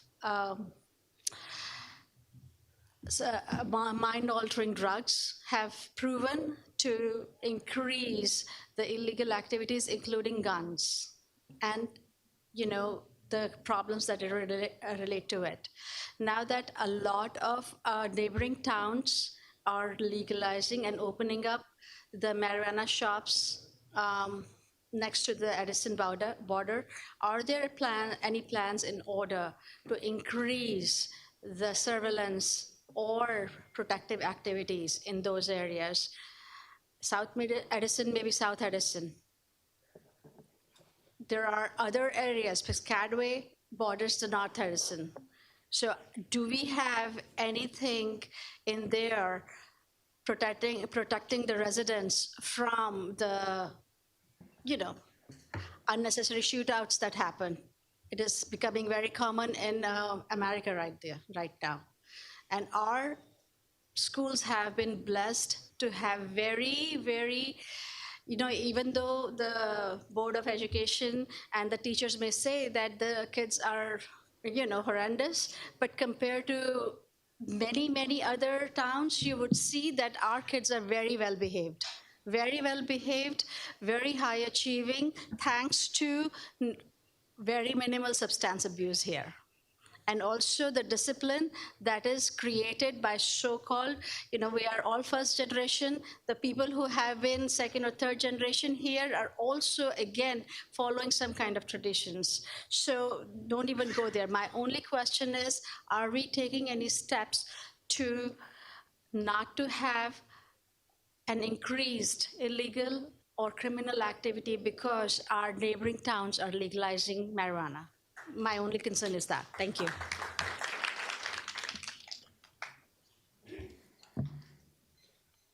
So my name is Setura Chinnaswamy. And your address? 319 Tall Oak Road. You're recognized. So I'm an elected member of EDO District 42. As you guys already told us, you are ear and eyes of your district. We knock down each and every door. Moreover, a lot of our residents, they knocked my door. Last 2 weeks, somewhat our town, we have a big issue. They talk about cannabis. I asked them you guys voted for 2021? Say yes. No one knew what is that. I don't know how this vote is coming up. Now look at these people. Solid, clear, single voice. Say no. That means no means lifelong no. Even if you do reintroduce one more subcommittee, you may see the same crowd double the size. They come and say no. You guys are all smart. Focus your energy in a more productive way. Don't waste your time. If you reintroduce, again we come and say, we say the same agitation, we say solid no. Don't think about this ordinance again. Never thought about in your mind. Edison is not going to allow. The resident is not going to allow. We elected these council people to make this environment is a healthy and drug-free town. You don't know this cannabis. It may come through our kids, through gummies, chocolate, biscuits. How do we protect them? I know, President, you have kids. How do you go protect them? We are talking about the demographic location. Edison is everywhere Edison. It's a south, east, west, north. All the residents are paying the tax. We have to protect them. It could be far away. You cannot compare the other towns. We cannot compare an apple to orange. Around our town, we have like a cannabis shop. We understand that. But why do we want to do that? If the people, they want like, to use it, they can go and get it somewhere. We have to protect like in our town is a healthy town and drug-free town. That's what like, we want to do it. And you are talking about like, a lot of the empty space. We have to like, bring like a lot of like a good business to generate the revenue. You guys are all smart. You don't know like how to generate the better revenue? Is a drug is the only route? You can ask these people. They are smart people. Ask their opinion. They will tell you like there's so much of business. The legal business, drug-free business, you can generate the revenue. Again, I'm telling you guys, don't bring the subcommittee or like, the same ordinance like, reproduce again. It is not good. It is a waste of time. It's your time, our time. We are all like, all working people. Like, we all gather here to protect our community. People are like not coming like not because of like, they don't have the time. They know like, we are going to say like, one single clear voice, no to cannabis. Don't bring it up again. No more like subcommittee, no more like same kind of a topic again in this kind of like community hall. And again, like we are respecting all these like the council people. You have to respect like the residents. Look at like a lot of people are like standing. Why can't you like arrange the seating? We all work like for more than 8 hours. Again, we are coming and standing here. Why can't you provide like the accommodation? You guys are sitting like we are standing. Is it a way like you want to treat like our residents? Thank you, Ajay. So please understand, don't bring again the same ordinance in any kind of a format. We are saying no, no, no. Thank you. Next. Eliza Pham, 2634 Edward Seck Boulevard. Good evening, Council. I just want to note that Councilman Pointer and Coyle have left and not heard the comments that we're about to say. I agree with all the views presented by my fellow residents opposing cannabis. As a fellow pharmacist, and Nish has now left as well, I understand the medicinal value for the patients who are prescribed cannabis. However, I also understand that it is still a drug and it can still be abused. On a federal level, since cannabis is still an illegal drug, it is a controlled substance. Banks and credit card companies cannot work with dispensaries, so this industry is strictly a cash business. With this in mind, we have to consider a huge negative aspect of bringing cannabis into Edison, and that is the potential for crime. You've touched upon it already with burglaries and thefts. A proposed location at 2880 Woodbridge Avenue, which is very close to the entrances for the Turnpike, Route 440, Route 1, that makes it a prime target for crime and burglary.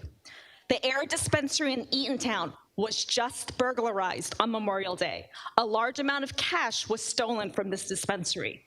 Do you want to put another target in Edison for criminal activity?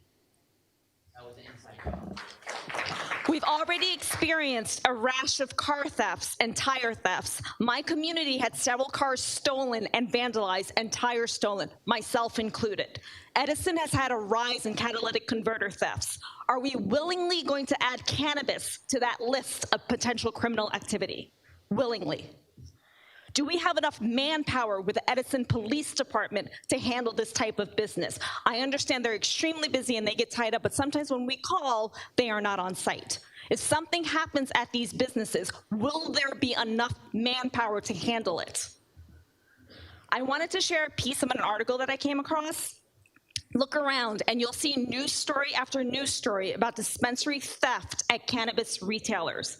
In addition to making off with cannabis products worth hundreds of thousands of dollars, thieves have held up delivery drivers, robbed the customers as they walked out of their cars, and even taken entire ATMs because, again, this is strictly cash. On top of the financial losses, these crimes can also be extremely dangerous. The thieves are going to be armed. and they've gained access to dispensaries by driving cars straight through them. Washington cannabis businesses experienced 67 armed robberies in the first few months of 2022. That's double the number committed during the previous year. Thieves target dispensaries because of all the cash on hand, which makes them lucrative targets.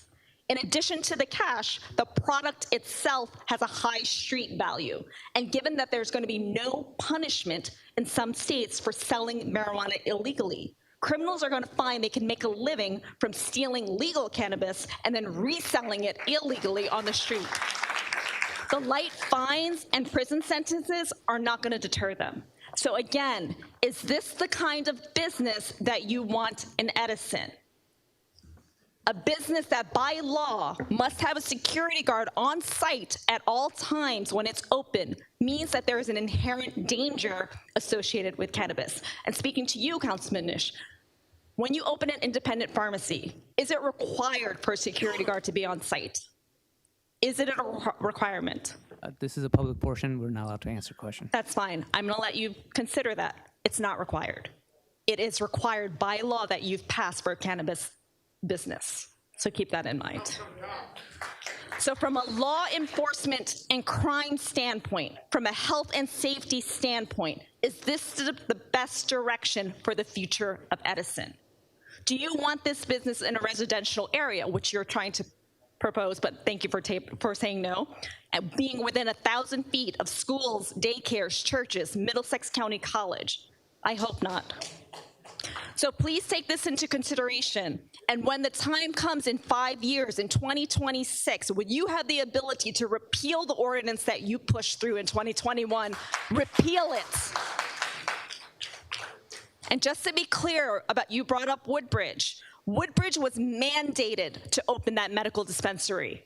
They did not choose to do it. When the time came for them to choose whether they wanted to open additional establishments, they said no. We should say no as well.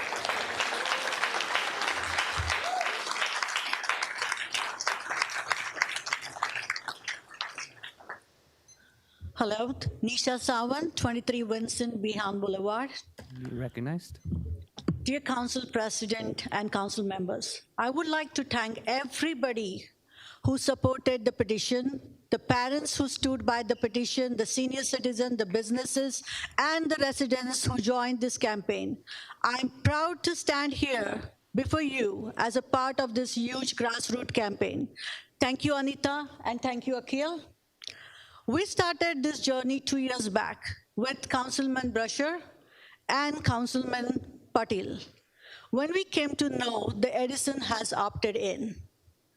Thank you, Councilman Patil and Councilman Brusher, for your community support. When we were asked, the administration informed us the selection of the space is going to be in the interior of the industrial park. After that, we did not hear anything. We need transparency. Today, after 2 years, we are standing here again at the crossroad, thinking Edison Cannabis Ordinary Strategy. When we started this petition campaign, it was simple. What did parents and residents feel about non-regulated cannabis with the areas inside Edison? Result are 5,000 plus of petition signed. And we really thank you, all the residents who took active role. The one reason is reputation of the entire neighborhood, where residents want to live in a safe neighborhood and those who want to relocate into Edison will be damaged.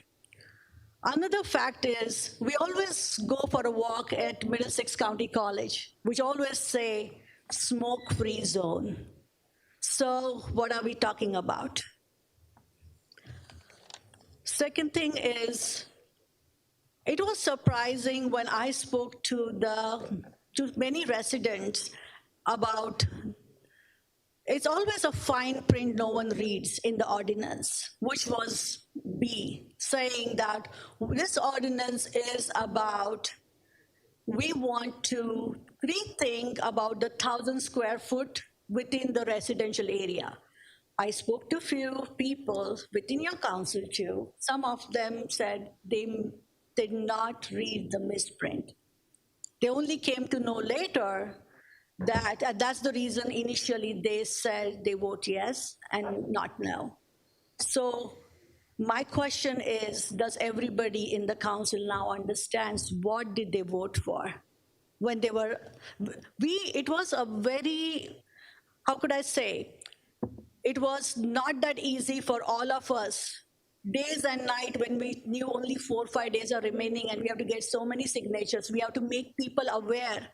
We left everything, literally going to preschool and businesses, churches everywhere, and it was surprised that no one even knew about this ordinance. And even if they knew, there were so many committee people who supported. I'm grateful, but there were some who did not support, had given wrong information, which is not right. As you said to Council President, you said, yes, you want to make, Edison wants to make business money with this. Is there nothing else you can think about to make money? We are wasting so much money in state-of-art stadium and whatever it is. Does Edison really need this? Does South Edison really need this? I don't think so. I mean, if you want to save money, you have a lot of places where you can save money.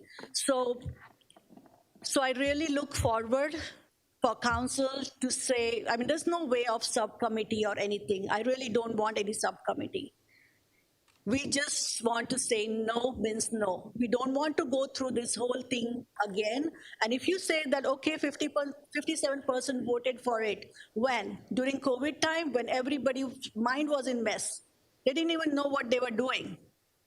So if you're looking at the votes there, then I would say you need to have a referendum again and ask the people now, would they even vote for it? No, they will not vote for it.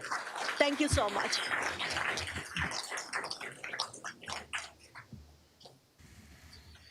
Council President Nick Fagan, 42 Edgewood. You're recognized. Thank you, sir. I want to take the discussion maybe in a little bit different way. I'm in support of the entire crowd, and I think that this should be voted down. But I want to make sure that the council knows that this is a land use issue, right? Yeah. It is an ordinance to change our zoning ordinance, which are also being considered in the master plan process currently. But I also want to remind the council that we have come and talked about land use issues in this to the council, and we've been told, well, we need the master plan to finish, right? We need the master plan to finish. But in this particular ordinance, this ordinance was passed unanimously, I believe, and I'm sure the council member liaison to the planning board will correct me if I'm wrong, but this recommendation referral to the planning board passed unanimously 1 week ago in this room on Wednesday last week. That's incorrect. Is that incorrect? A point of clarification, Okay, please, procedurally, and please stop the gentleman's time. Planning board, just so that people are aware, is only whether it's in compliance or in compliance with the master plan. That is the only aspect to which the planning board acted on. So I just want to make sure for clarification purposes that was mentioned. I apologize. Thank you. Thank you, Councilman Pointer. The point is that the planning board passed this ordinance and recommended it back to council that it was okay. And I won't say his name because I think he's a decent guy, but the administration's planning board expert stated that this ordinance was substantially consistent with the Edison's master plan. Think about that. What we're talking about, what the residents have talked to you about all night, the experts said that it's substantially consistent with our master plan. There's something seriously wrong then with our master plan. And so I would urge you to vote no because of everything you say, or you've heard from the residents tonight, but I would also ask the residents to make sure that they're attending master planning meetings with the zoning or with the planning board, because the planning board plan currently says that this is a good thing and it's consistent with the master plan. If you want it not to be consistent with the master plan, you got to go to those meetings and tell the planning board, who is appointed by the mayor, by the way, that you don't want this to happen. Thank you. Thank you, Nick.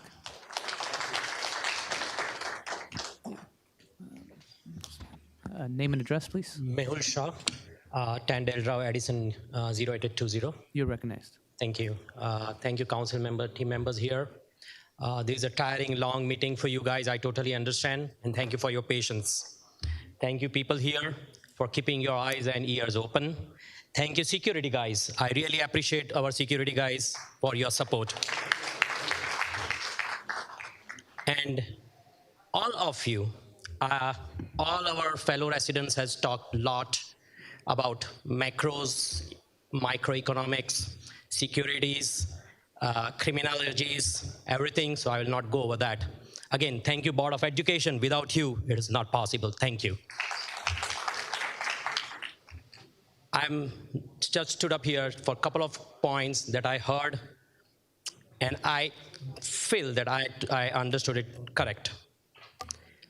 Some council member, I don't want to name it, but said that 08817 has no representation and it has landed into 08817. Council members, we are here for entire Edison, not north, south. Even there is no representation, think about entire Edison, entire border. Thank you.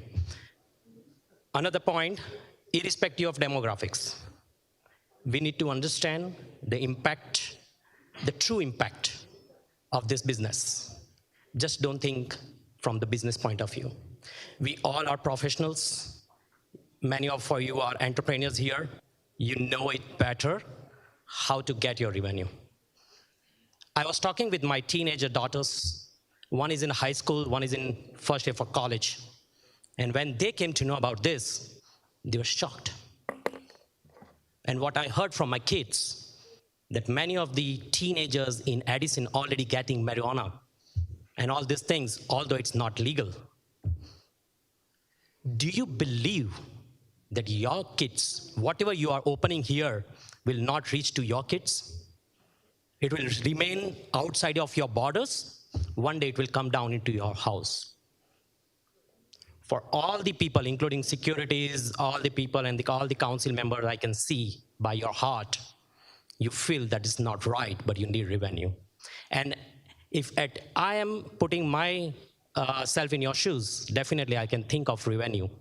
I would really suggest you open, and there is a genuine suggestion from this resident. Open a survey to a college and school kids. They are super smart. They are super smart. They will give you a lot of entrepreneurs' ideas to open up not only 600,000 revenue, but 6 billion of revenues. When you are talking about 600,000, just consider number of people in Edison, just divide by it, simple math. How many dollars per resident you are trying to earn? Just only 600,000? Guys, think big, dream big. This is very small dream, honestly. Think big. And please, please, please, don't bring this from back end or backdoor entry. And even if you think about that, put your hand on your heart before even thinking on that. Are you on the right path? Listen to your heart and not your mind. Thank you. Yeah, come on up. Hi, good evening. Amitabh Bansal, 19 Hearthstone Drive. I had a few clarifying questions. Is it possible to ask? And one of them is, the council said that they will vote no on it. How soon can they reintroduce it? Can they reintroduce it tomorrow? Or is there some sort of a it takes time. So is it like some sort of a cool down period, like 90 days or 2-3 months, whatever it is, before you can reintroduce it? Once you're done, we'll answer that. Okay, and the reason that I'm asking is that I've been a resident of this town for 17 years, and this is the first time that I'm coming to a council meeting. Okay, I've never thought the need to come, but the issue was such that I had to come. The second is that the township attorney said that it cannot be put to a referendum before 5 years. So is it that only in 2026 that we can put it through a township referendum? I believe that's the case. Okay, thank you. And the third thing is that I was just looking through it, some of these problems. You can call it problem or you can call it whatever. That is your prerogative, how you want to look at it. But have we done any study in terms of at one end, what is the revenue that the town is getting versus what is the cost that it has to pay in terms of medical cost or mental health cost, or the police officers? These are the ones who will be seeing the carnage of high drug or with accidents, with burglary, with thefts, with shootouts, with accidents, road accidents. Have we taken the consideration of our men or women in uniform in terms of how they are going to deal with it, in terms of when you bring this cannabis to the town? So these were the three things that I just wanted to ask. Thank you. Thank you. So you will respond to the first No, one? it'll be after all the public comments because everyone's waiting. Thank you. Yeah. Just take 2 minutes. Name and address, please. And at This is Jay Goldmodi, 45 Karen. Thank you, Councilman and my fellow citizens. They have expressed their opinion already. They spoke my mind. I'm not repeating all those things. I'm a resident of Edison over 3.5 decades. I'm proud of Edison, and I tell everybody that I live in Edison, and Edison has great school system. My daughter went through, and my grandkids are attending the Edison schools. They are A+ students. I'm proud of them. When I heard about this ordinance 2 weeks ago, I was shocked. And I felt very low. And I started to question my own intellect and my fellow citizens' intellect for electing you and placing you in these seats. Did we do right thing? Do they have right mind to even bring up this ordinance? This is not right. Elections are coming again. We need to rethink. Use our minds, use our brains, and do right thing. Before making any decision, think about your own kids, your own family. You won't realize until it hits your family. Think tomorrow, your son coming home with, Dad, I like this, try this. Or your family get hit by a hyper guy who had the marijuana high and driving and hit one of your family members. How do you feel? Think about that before going to bed tonight. Thank you very much.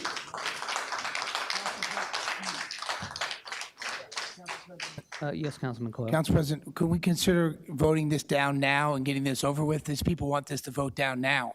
That's what they want. If you guys are all in favor. Point of procedure. As I explained earlier, we have to finish the public comment portion of it. Okay. We can't cut off any of the residents. But if no one else has anything to say, we could move to a vote. If the people still standing in line want to speak, we have to let them speak. Mr. Coyle. Okay, you can come on up. Sorry, Council President. Good evening, everybody. Tarun Maheshwari, 102 Delwood Road. You're recognized. So I'm here to keep it short and simple. I wanted to talk on two topics that the council members brought up: the medical benefits and the revenue generation. The very basic thing that I'm seeing here right now is that if the council had its act together, these residents wouldn't have been here every time, and they would have been in a restaurant or watching movie, generating revenue for the township. So that there is a loss of revenue for the township. Okay. Next, I'm thinking, just throwing out ideas here, that we have an idea where we can kill two birds with one stone, right? Now, council chairman talked about medical benefits of marijuana or cannabis, right? Have we looked into medical benefits of yoga, Ayurvedic herbal practice, or a healthy lifestyle, right? So if we look into those, maybe we open a yoga studio, right? We generate revenue, We have we generate revenue. We open herbal studios. We open private paid recreational centers where people can go paid membership and have a healthy lifestyle, right? So we don't have to reach to a stage where we need cannabis, medical benefits of cannabis to be implemented, right? So if we go with these basic ideas, I think we don't have to think about generation of revenue through cannabis. That's all my point is. So again, no committee, please, vote it down, don't bring it again. We want to go home, we want to generate revenue through watching movies in movie theater, going to restaurants and eat, instead of struggling for cannabis. Thank you.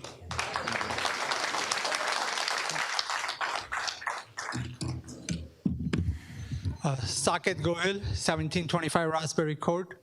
Pretty much everybody has covered everything, so I'll keep it short and simple.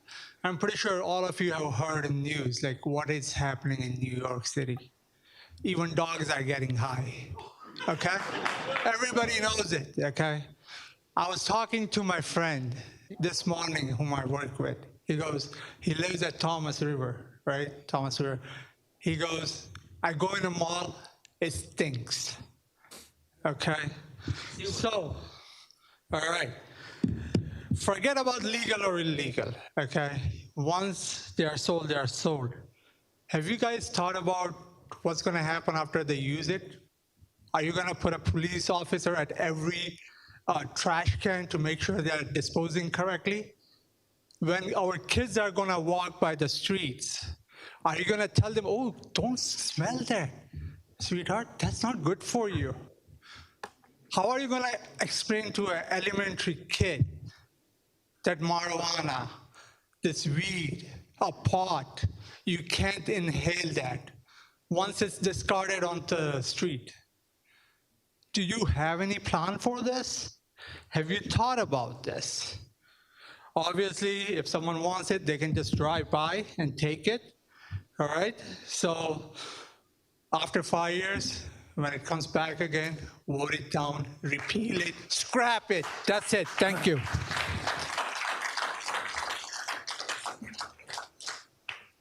Good evening, everybody. My name is Ramji, Sunshine Lane in Edison. I've been an Edison resident for about 25 years. Usually I have my dinner at about 7:45. Somebody said we should provide a chair. I would actually add a dinner to that next time. And I'm a vegetarian. Maybe we can take a vote on how many veg and how many non-veg meals. All right. And reason is very simple. So no subcommittee, please vote it down, number one. And think it from a business point of view. Mr. Nishit Patel said it is going to generate some kind of revenue. Imagine sending it to somebody who really needs it. Sell it through Costco and Walmart pharmacy. So as simple as that. We have beautiful Costco. They take a return facility also. So sell it through them, number one. And look at the revenue we generate from the property taxes. I tell my clients in Delaware and Pennsylvania, I pay about $12,000 to $15,000 in property tax. And one of them said, that is my mortgage. And my property tax is probably about $2,000 or $3,000. If you bring it tomorrow, so all the people from Edison will leave and then go to some other good towns, and the school district is going to be empty, and you will have a lot of pot shops, and you will not have people to go and then pay your property tax. So that will make your that will make it bankrupt. So you don't want a situation. Look from a business point of view. Somebody said about a yoga center, which is a wonderful thing. And look just from a business point of view. You have a lovely school district, produces wonderful kids, and you generate a lot of money in property taxes. Someone told me today afternoon, they said, yeah, I bought this place, I paid $400,000, I did a construction, so $300,000 more. I asked him, what was the property tax when you bought it $400K? He said it was $9,000, and then when it is $700,000, the property tax became a $16,000. So the township got the money because he actually developed his own property. So just think from those angles, you will not actually try to bring any of these things that is very cheap. As somebody said, think big. So maybe if you want to bring in more value, people will be able to pay more property taxes as long as there is going to be a value. So it is about cost versus value what you give. So think big, and I'm sure you will be able to generate more revenue, but not by selling pot. Thank you, and keep the dinner suggestion in mind. Thank you. Thank you. Speaking right now. Name and address. Good evening, everybody. Ben's from Edison, New Jersey, Council President. Do I have the floor? Yes, you do. Thank you very much. I understand that to the body, to the audience, I understand that, look, I think we had to talk about this, Mr. Brescher. And with my boss, MJ Smoker Club was here on Monday. I couldn't attend because I had a lot of stuff to do. Please But address yes, Council President. the marketing is, I want to show you guys a big update about cannabis sales, about 800 million in cannabis sales in 2023, okay? Last year, the state clocked in a record of 191.9 million revenue between October and December last year. For the fourth quarter of 2023, the CRC reported 8% increase from the 176.9 million of adult use revenue generated from July through August. This was just breaking yesterday from New Jersey Biz. Everyone heard of New Jersey Biz, right? It's a website, the magazine for business and stuff. They just reported this yesterday. I understand that people like the cannabis and they don't like the cannabis. Well, I am a medical cannabis, I had it since last year. I'll show a picture of it.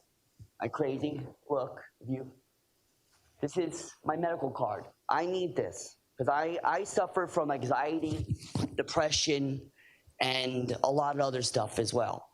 And this plant right here, because I already showed it to the officer, mind you, if I had this 7 years ago, 8 years ago, you guys would be locking me up like there was no tomorrow. This saves people's lives, guys. Seriously, look at the revenue. If we can, if we can this way. find a way, I am medical prescribed as well. If we can find a way to make money from this and do a tax break, because look what the governor was doing with the homeowners, with the anchor. If we get something like that, Edison would make money. All I'm hearing, Edison is broken down. They don't have money. We're all poor. Okay, this will make money for the township, not just the township, but Middlesex County and the state of New Jersey as well. I knew we will be having this talk. I had a feeling we'll be having this talk for like 3 years when they just introduced this. And now 3 years later, we're finally talking about it. I personally, what we should do is we should just have a vote, a special vote for November. Let the residents decide if we want it or not. We are the light of Edison, New Jersey, ladies and gentlemen, all right? They only agree unless you agree. If you Council President, agree, point of order. He's got to speak. I'm sorry, to the Please chair, put the microphone to back in there and the, speak to the council, Council President, everybody. please. If they agree, they agree. If you don't agree, they will agree with. I feel like we need a special vote. We should have a special vote for November. But if you can't make a decision, postpone it until you make a decision. That is the right thing to do, because Congress, look what's going on. We're going to be having a government shutdown. We're going to be having a government shutdown. And guess who gets affected? The marijuana, the industries, the business, because that's coming from the state, from the federal. Postpones this, vote on this on November, let the people decide. Thank you, God bless you, and God bless the great state of Edison, New Jersey. Thank you. Thank you all. Next. Hi, this is Salil Sidhe, 13 Agatha Drive. A lot of members talked about a lot of benefits and drawbacks and why we want it, why we don't want it. I'm not going to repeat any of those points. I'm just going to make just 2 or 3 points. The first is the manner in which this ordinance was introduced and conducted. It is more like taken for granted attitude. And it was basically a ordinance of this type, which has a long-lasting community impact. I think it should have been really thought through deeply, and it should have been really considered. Like, all the conversation what we are having right now, it should have happened 6 months back. Allowed everybody to voice their opinions, concerns, think about the risks, consequences, what would happen 5 years down the line, not immediately 4 months and 6 months. And I really don't think that that was really taken. It was taken too casually, so to speak, right? If none of us would have shown over here, probably it would have just slipped through, right? That's one thing. Second one, so that's we're not talking about 57% or any of those words and zip code. Zip code is something another one I want to definitely talk, and I picked up that point. I represent 08817 zip code. And I realized that there is no representation in this committee for that zip code, and that's really shocking to me. So now with this particular conduct which I observed in this meeting, I don't know what else, probably other decisions which are happening here, whether I should be present in every meeting, because we are also busy in our day-to-day jobs, and should I leave everything, and should I trust you guys to do that and take those decisions? That's second thing. And third one, actually, I wanted to see, you guys are talking about all reconsidering. That itself is it's politically sugar-coated. You should not even reconsider it. I don't know what is the legal way in which this should not be introduced again. What are the ways in which why to even reconsider and think about that? There are medical consequences, but there are other avenues in which it can be obtained medically with the current outlets or avenues what we have. I don't think we really require. I don't think that outlet is oversubscribed and people are lining out there for 2 hours and 3 hours to get medical marijuana or whatever it is.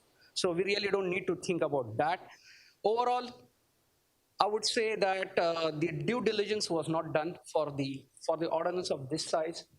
Any impact? Why are we doing this? And that's something really concern.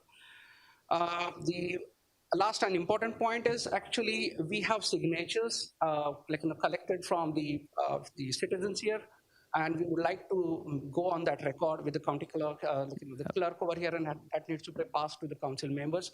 Nisha, if you can pass that, that would be really helpful. All right, I think that's basically I want to talk about. I'm not going to talk about benefits, drawbacks. Everybody has spoken for that. Most important, the overall taken for granted approach was really very disappointing, and that's something we should not really do that again. And another thing, and this is my first meeting, by the way. Even I'm probably a resident of Edison since 2009 here, but what I realized that when I'm looking at this agenda, I really don't get anything from this. Somebody is reading some Greek codes over here, 2 lines. And I don't even know what this is for, what is the consequences, who has considered any benefits, any risk, any drawbacks about it, and whether we should see yes or no. I learned recently from Ajay in the recess that, okay, there is 15 days before something happens and all that. But transparency is there, that would be really helpful. Thank you very much. Thank you. Council President, I just want to mention, I live in 08817, so I represent 08817 if anybody wants to speak with me. I'll be more than happy to speak after the meeting. All right. Durga Sridhara. Address? 3 Elmire Road. You're recognized. So as I come here, I was thinking which points I bring up and which I don't, because a lot of them have been repeated. I don't think I will have any new points, okay? But then I'm thinking, maybe if I make everyone here wait for 1 more minute, the next time you want to introduce it, that 1 minute of extra pain may stop you from getting us all back here. There is a second aspect to that. I'll go back to that at the end, okay? Another thing that was brought up here is the language of how this comes up, right? Even this, the planning board, etc. I am reading this, I don't follow it. And it's not easily accessible. I did not know about it until just a few days ago. Mr. Gopi over there brought me, hey, do you know what is happening here? Okay, so in that respect, what can we do? We talked about transparency earlier, putting my home plan publicly so some thief can see it, and when he comes in, he can sneak in. He knows which room is. You got to stay on topic, sir. What can we do here to introduce that transparency? Whatever ordinance we are introducing. It has to be on cannabis. I'm talking about this ordinance. Okay. What can we do about this ordinance so it's more English and Make it transparent, make it easily available. So that's my question, what can you do? Second, we all said about illegal availability of this. What are we doing to stop that? That's my second question. Third, I have heard that I mentioned a few times, north, south, 08, it doesn't matter. This is all Edison. Let's do it for Edison. I'm an Edison resident. I am paying for taxes for the township of Edison, not for this or that, entire Edison, okay?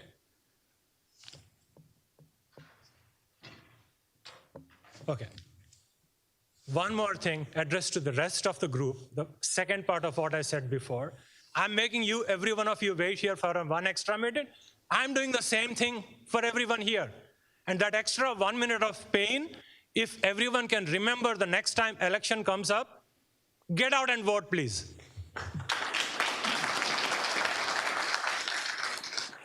And my last point, two more. The person in red jacket, I appreciate the pain. Let's not make money off of them. Some people need that medical marijuana, and they need it. We will not try to make money off of it. I don't want that. They are in pain, they need it. I don't want to make money off of it, okay? My last one. The marijuana, whatever, it gives a high. I'm sure everyone here doesn't like the high. The high comes from dopamine. I love that high, not from this, from the sports. Sports give the same high, and everyone here will join, so we will get revenue from that.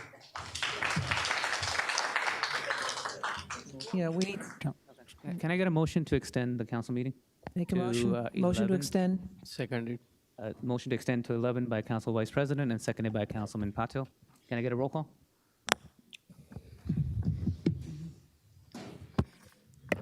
Councilmember Brescher.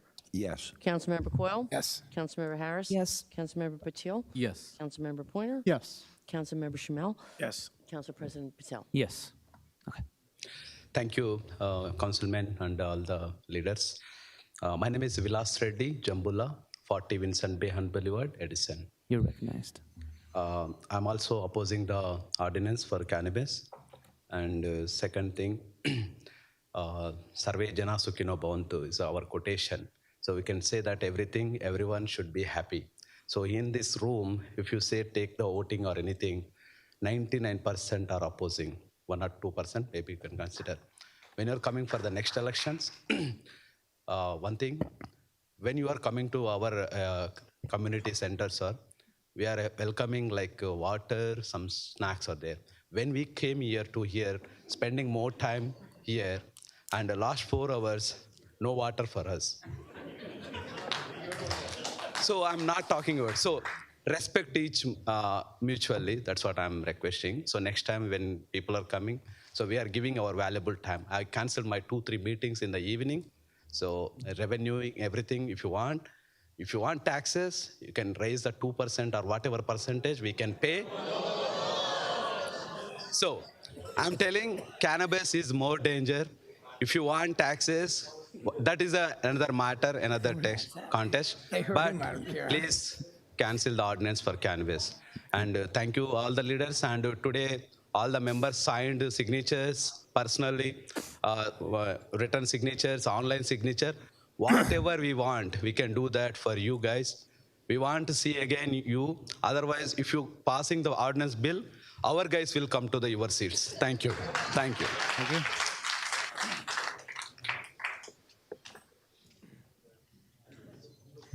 Joy Shiv Freeman. You recognize? Address, please. Address. Well, I'm going to tell y'all the difference. When they said 57%, 67% people voted for cannabis, no, they didn't vote for cannabis. They voted for the decriminalization of cannabis, all right? Because there was a lot of young people who smoked one joint and went to jail for 10 years with a bunch of murderers. So that's why they voted Councilman Brush will tell you Councilman, because you have point to of be order, here. that statement's you have to be. false. Excuse me. It's false. I have the floor. Yeah, I have the let floor, her- and I she has know the what I'm floor. talking False about because I'm statement. from the black community. So don't you tell They me. voted for okay? cannabis. Excuse me. Okay. Listen, he don't know what he's talking about. I know what I'm talking about because I'm from the community Okay, that was we will have criminalized. order. Okay? We will have order. She is Okay. recognized. So we voted for decriminalization. We did not vote for pot shops and all that because if we voted for that, then them same people that came out of prison, they should be the ones getting paid for all their 10 years and everything they spent in prison. And for them not being able to go to college and finish that because of one joint that they had. And that's what the people were voting for, decriminalization. They were not voting for pot shots. They were not voting for all this extra stuff, these candy, these gummies, all this stuff, okay? And the reason why they felt that way was because when the opioid crisis came about, everybody treated that differently, all right? So people who have children who are in danger because some other kid gave them a pot or either a lollipop or a gummy bear or something like that. I know most of you young people, because you don't know the history, and the other person that's cutting in on me, he doesn't know the history. See, I am the history. I know during the 80s. I know when everybody went to jail. Okay? So don't tell me what I don't know. You can read what you want to read, but I was there. AI can't tell me. I know what happened. So decriminalization of that was just to allow those people to get their expunged so that they could enjoy a life and go to college and have a better life for themselves. No, none of this stuff about all these pot shots and, oh, we're going to make all this great money. Please, I'm an educator, and they told us the same story about the lotteries, okay? And your school taxes are not any lower. So that was just a joke. So this other thing, you think we making $250,000 or something like that, stop spending like a drunken sailors. Stop spending like that, okay? It's inflation right now. Why are you rushing spending money during inflation? Why don't you wait till it cools off? You don't have to do everything in one day. I'm sick of us spending the way we're spending. We're spending crazily. We're not taking care of the things we need to take care of. And so we all of a sudden want to get a pot supermarket. So, okay, everybody come in and everybody buy pot.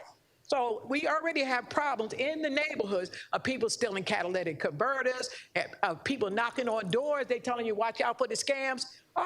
Then we want more people walking through the neighborhood, high and ridden with pot? Come on, y'all. You can do better than this. I expect more from you.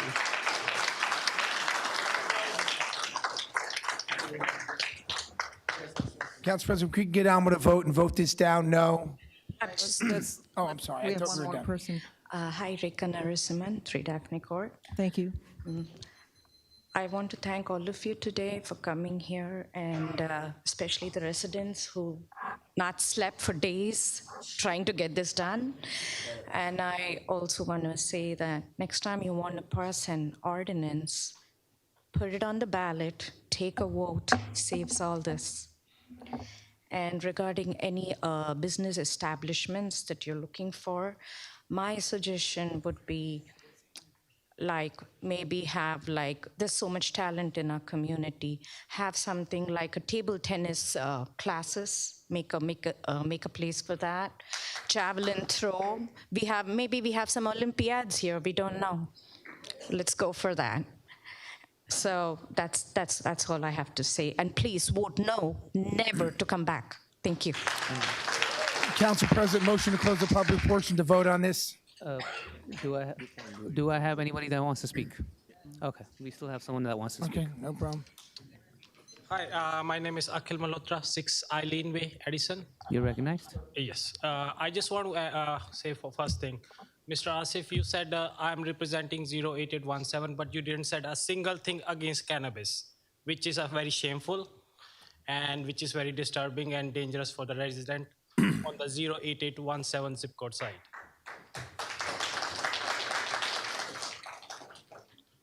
Another thing is we talk about revenues. Everyone saying, oh, we need to generate 500K. We literally spent 12.5 million on what? Silver Lake property, which is a contaminated land. A contaminated land, we pay millions of dollars, but now we are talking about hundreds of thousands of dollars. This is the body who who approved that kind of purchase. But we are now looking to for a revenue of 500K just because we were like so much drunk that time that everyone voted yes, yes, yes. And that was only for one district. And now you are throwing out everyone, 74 districts in total, and create a chaos in the whole North Edison. Shame on everyone. Especially shame on the one who said yes to bring this ordinance 2 weeks back.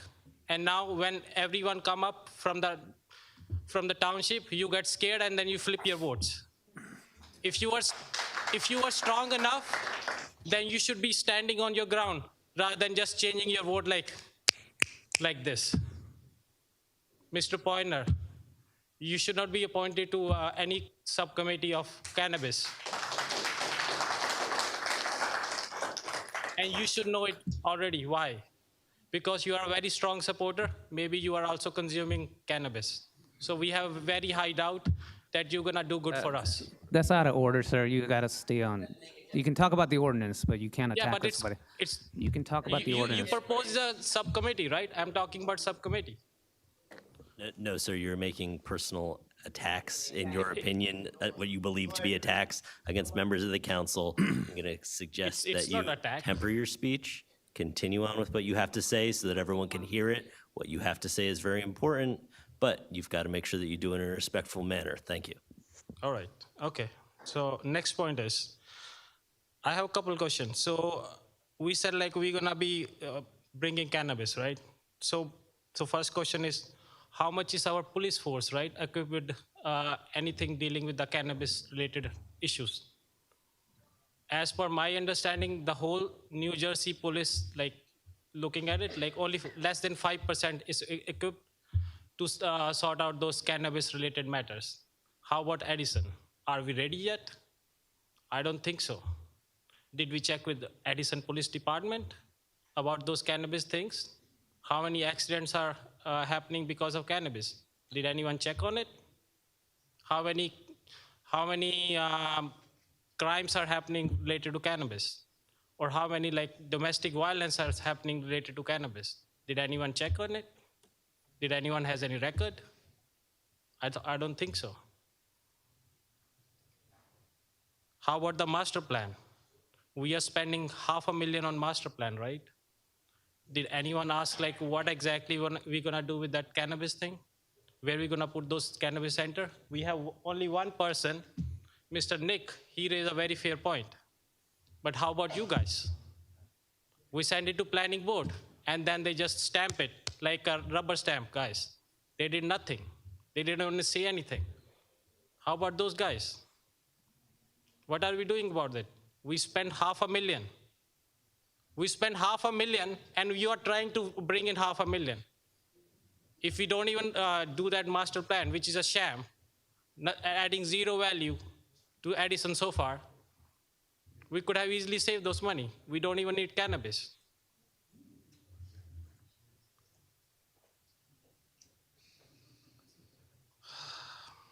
Last thing is, did we have any policy regarding cannabis? If my neighbor is smoking weed, right, and it's impacting my privacy, or like my kids are inhaling those, what did we ever build anything, rules or regulation? Can I call cops because it's impacting my kids?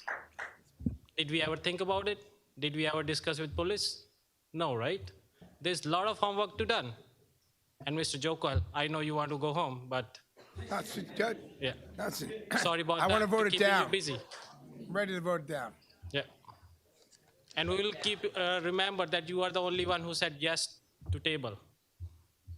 And I agree we should have tabled it and we'd have been out of here by now. It's going to never be vote yes. So it's my opinion. I have the right to my opinion. And I'm here. Okay, we'll see you next year when we have an election. There's no talk. There's no talking back and forth. Thank you.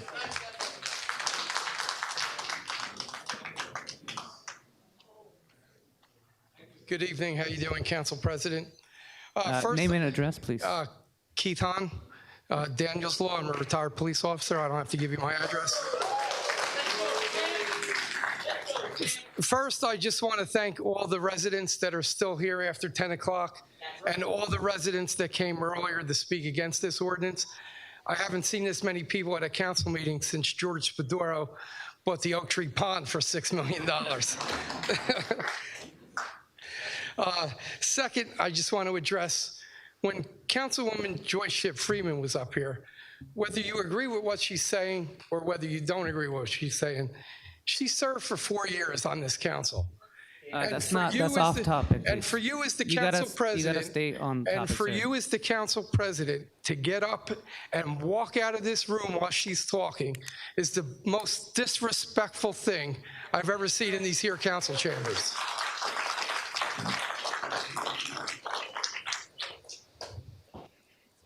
Thank you. Thank you.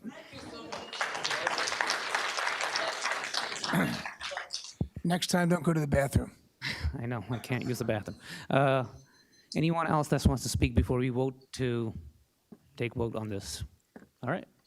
Can I have a motion to close the public portion? Motion to close the public portion. Seconded. A motion from Councilman Coyle, second by Councilman Patil. May I get a roll call? Motion to, can I get a motion for this ordinance? All in favor, say aye. Motion to approve. What's that? No.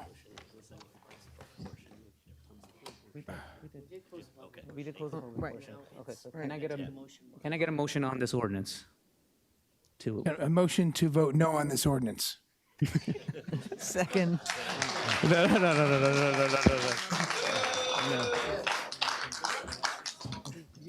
Council President, I reiterate that motion to vote on this ordinance. Yes. Seconded.